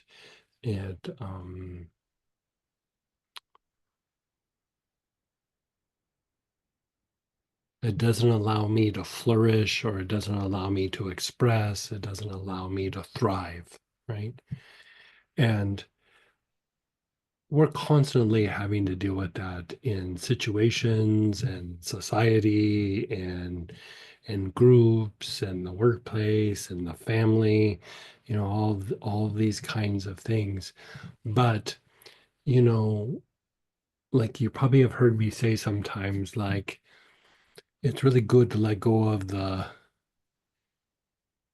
I should do this or I shouldn't do this. I need to. I need to not do this. The woulds, the shoulds, those kinds of things, because a lot of times it's more of a learned behavior, or it's not even a learned behavior. It's something that's usually imposed on us, and then just as we grow up, we kind of integrate it, and it affects our thinking. And so this idea of dealing with oppression from the external, but also there can be even a little bit of oppression in the internal. Like, it can be like a self-imposed oppression. And, you know, it could be because of self-esteem or self-image or bad experiences or avoiding pain, hurt feelings, whatever it might be. But it's just a different variation of those defense mechanisms. And as weird as it sounds, that oppression is really trying to defend against something, but sometimes it doesn't even know what it's trying to defend. You know what I mean? It's trying to defend against something, but it's almost like a hypothetical that it's not even aware of. It's just, ugh. And Sandalphon's really good for those, like really, really good for those. you know, because even the idea of spontaneity, like like when essence come in, or when the soul energy comes in, or your higher nature, it feels nice, but there's part of us that pushes back. Our body naturally pushes back against the essence. It's the whole struggle between the higher nature and the lower nature, right? And so the idea of Sandalphon is, they say, Metatron, which is of the crown and essence, and Sandalphon is of the basic chakra and of the form, and that they're twins. And when one becomes greater, it diminishes the other. It's basically the play of yin and yang, right? And so deeper practices with Sandalphon is associated with facilitating that your prayers are heard and answered, right? And so the reason why it helps to facilitate that your prayers are heard and answered is associated with being able to quiet those defense mechanisms down. And so that when the essence comes in, you're able to touch it a little bit, or embrace it, or integrate it a little bit. And Sandalphon is really, really good at that. In the Buddhist tradition, there's this being, and it's actually in the auric programming, the Vajra Yogini. And it's this feminine aspect, because angels usually don't have male or female, but Sandalphon is considered female because it's of the form. It's not that it's about the sex organs, it's just about it's of the form. And Vajra Yogini is of the form. And basically, in Buddhist teachings, Vajrayogini is seen in almost all the different kinds of Buddhism. And because there's a whole bunch, just like Christianity or something, there's a whole bunch of different kinds. But what they say is,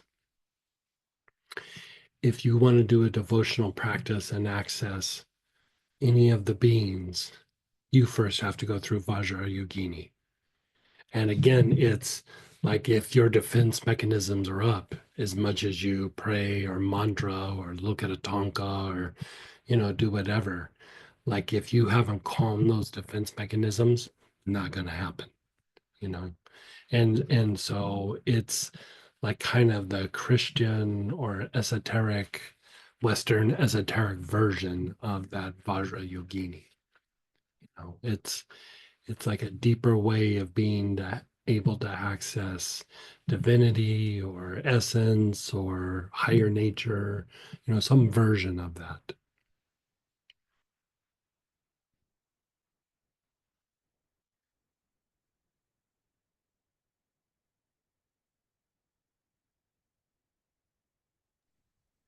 Oh, there we go.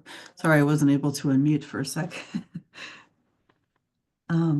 The other question I had, Greg, thank you for the angel.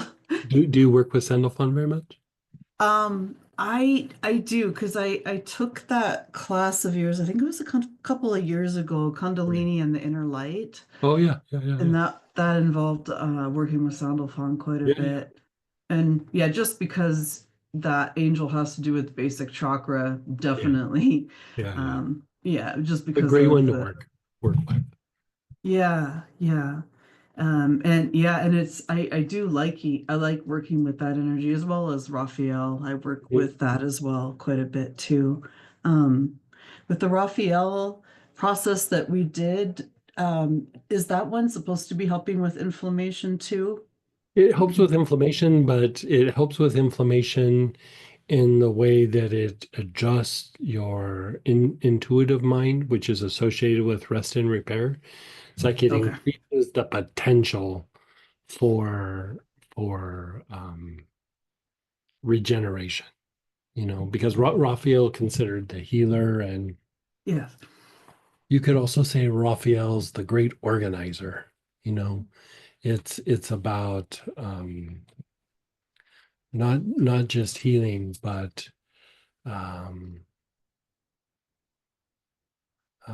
hoping to produce stability, both in the environment and in you, in your body. Like it helps to organize things. And so, plus it's for transmutation. There's so many reasons why Raphael is good for this kind of healing. But also Raphael is very balancing to the two sides of your brain, because Raphael is associated with the Ming Men. And so establishing order is a part of the Ming Men, but even how the two sides of the brain work and how they balance out is associated with that. So Raphael is even good with that, where most angels just hit more of the right side of your brain. Raphael kind of hits the right side of the brain, but helps the two sides work together. Thank you. The other question I had was, so I've ordered blue and green healer from Oh, you. nice.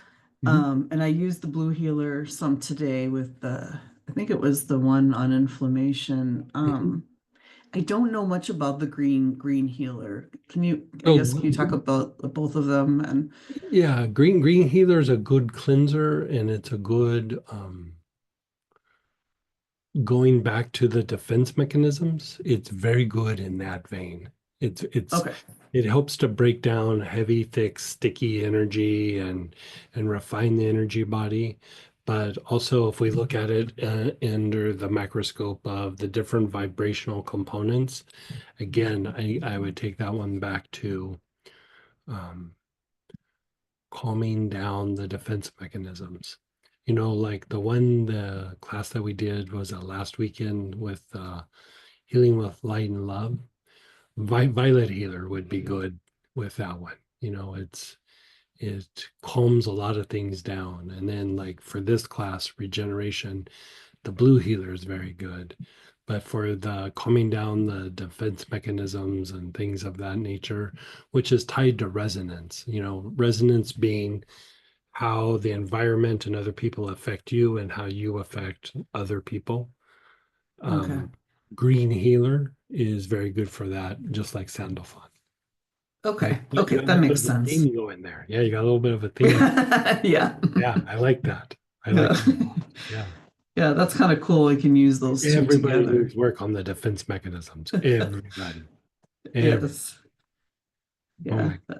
that makes a lot of sense. And Yeah. then the blue healer, I'm assuming that one helps with inflammation quite a bit. Helps with And inflammation, and if you want to use like that word, it would help with inflamed emotions, inflamed mind. okay, It's a way to say calming down or repetitive mind or upset emotions or agitated emotional body, but it's just inflammation across the board. yeah, Like it's just okay, calming and soothing. yeah. Like I used somewhat like a couple of nights ago. And I was putting some on, and I was laying on the bed doing it, and I was gonna get up and do stuff. I put it on, I was like, yeah, I'm done. Yeah. I mean, it's so soothing, it's so calming to everything. You know.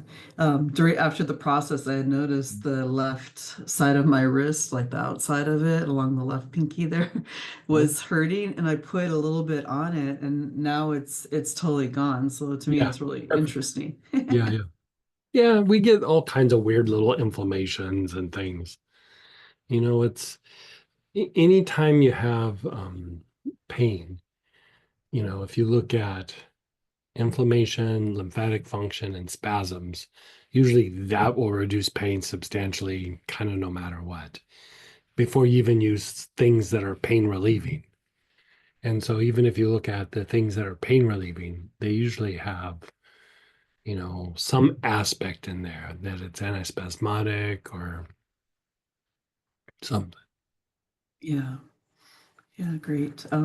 One last question. Eucalyptus citrodora, that's the one that smells lemony, right? Right.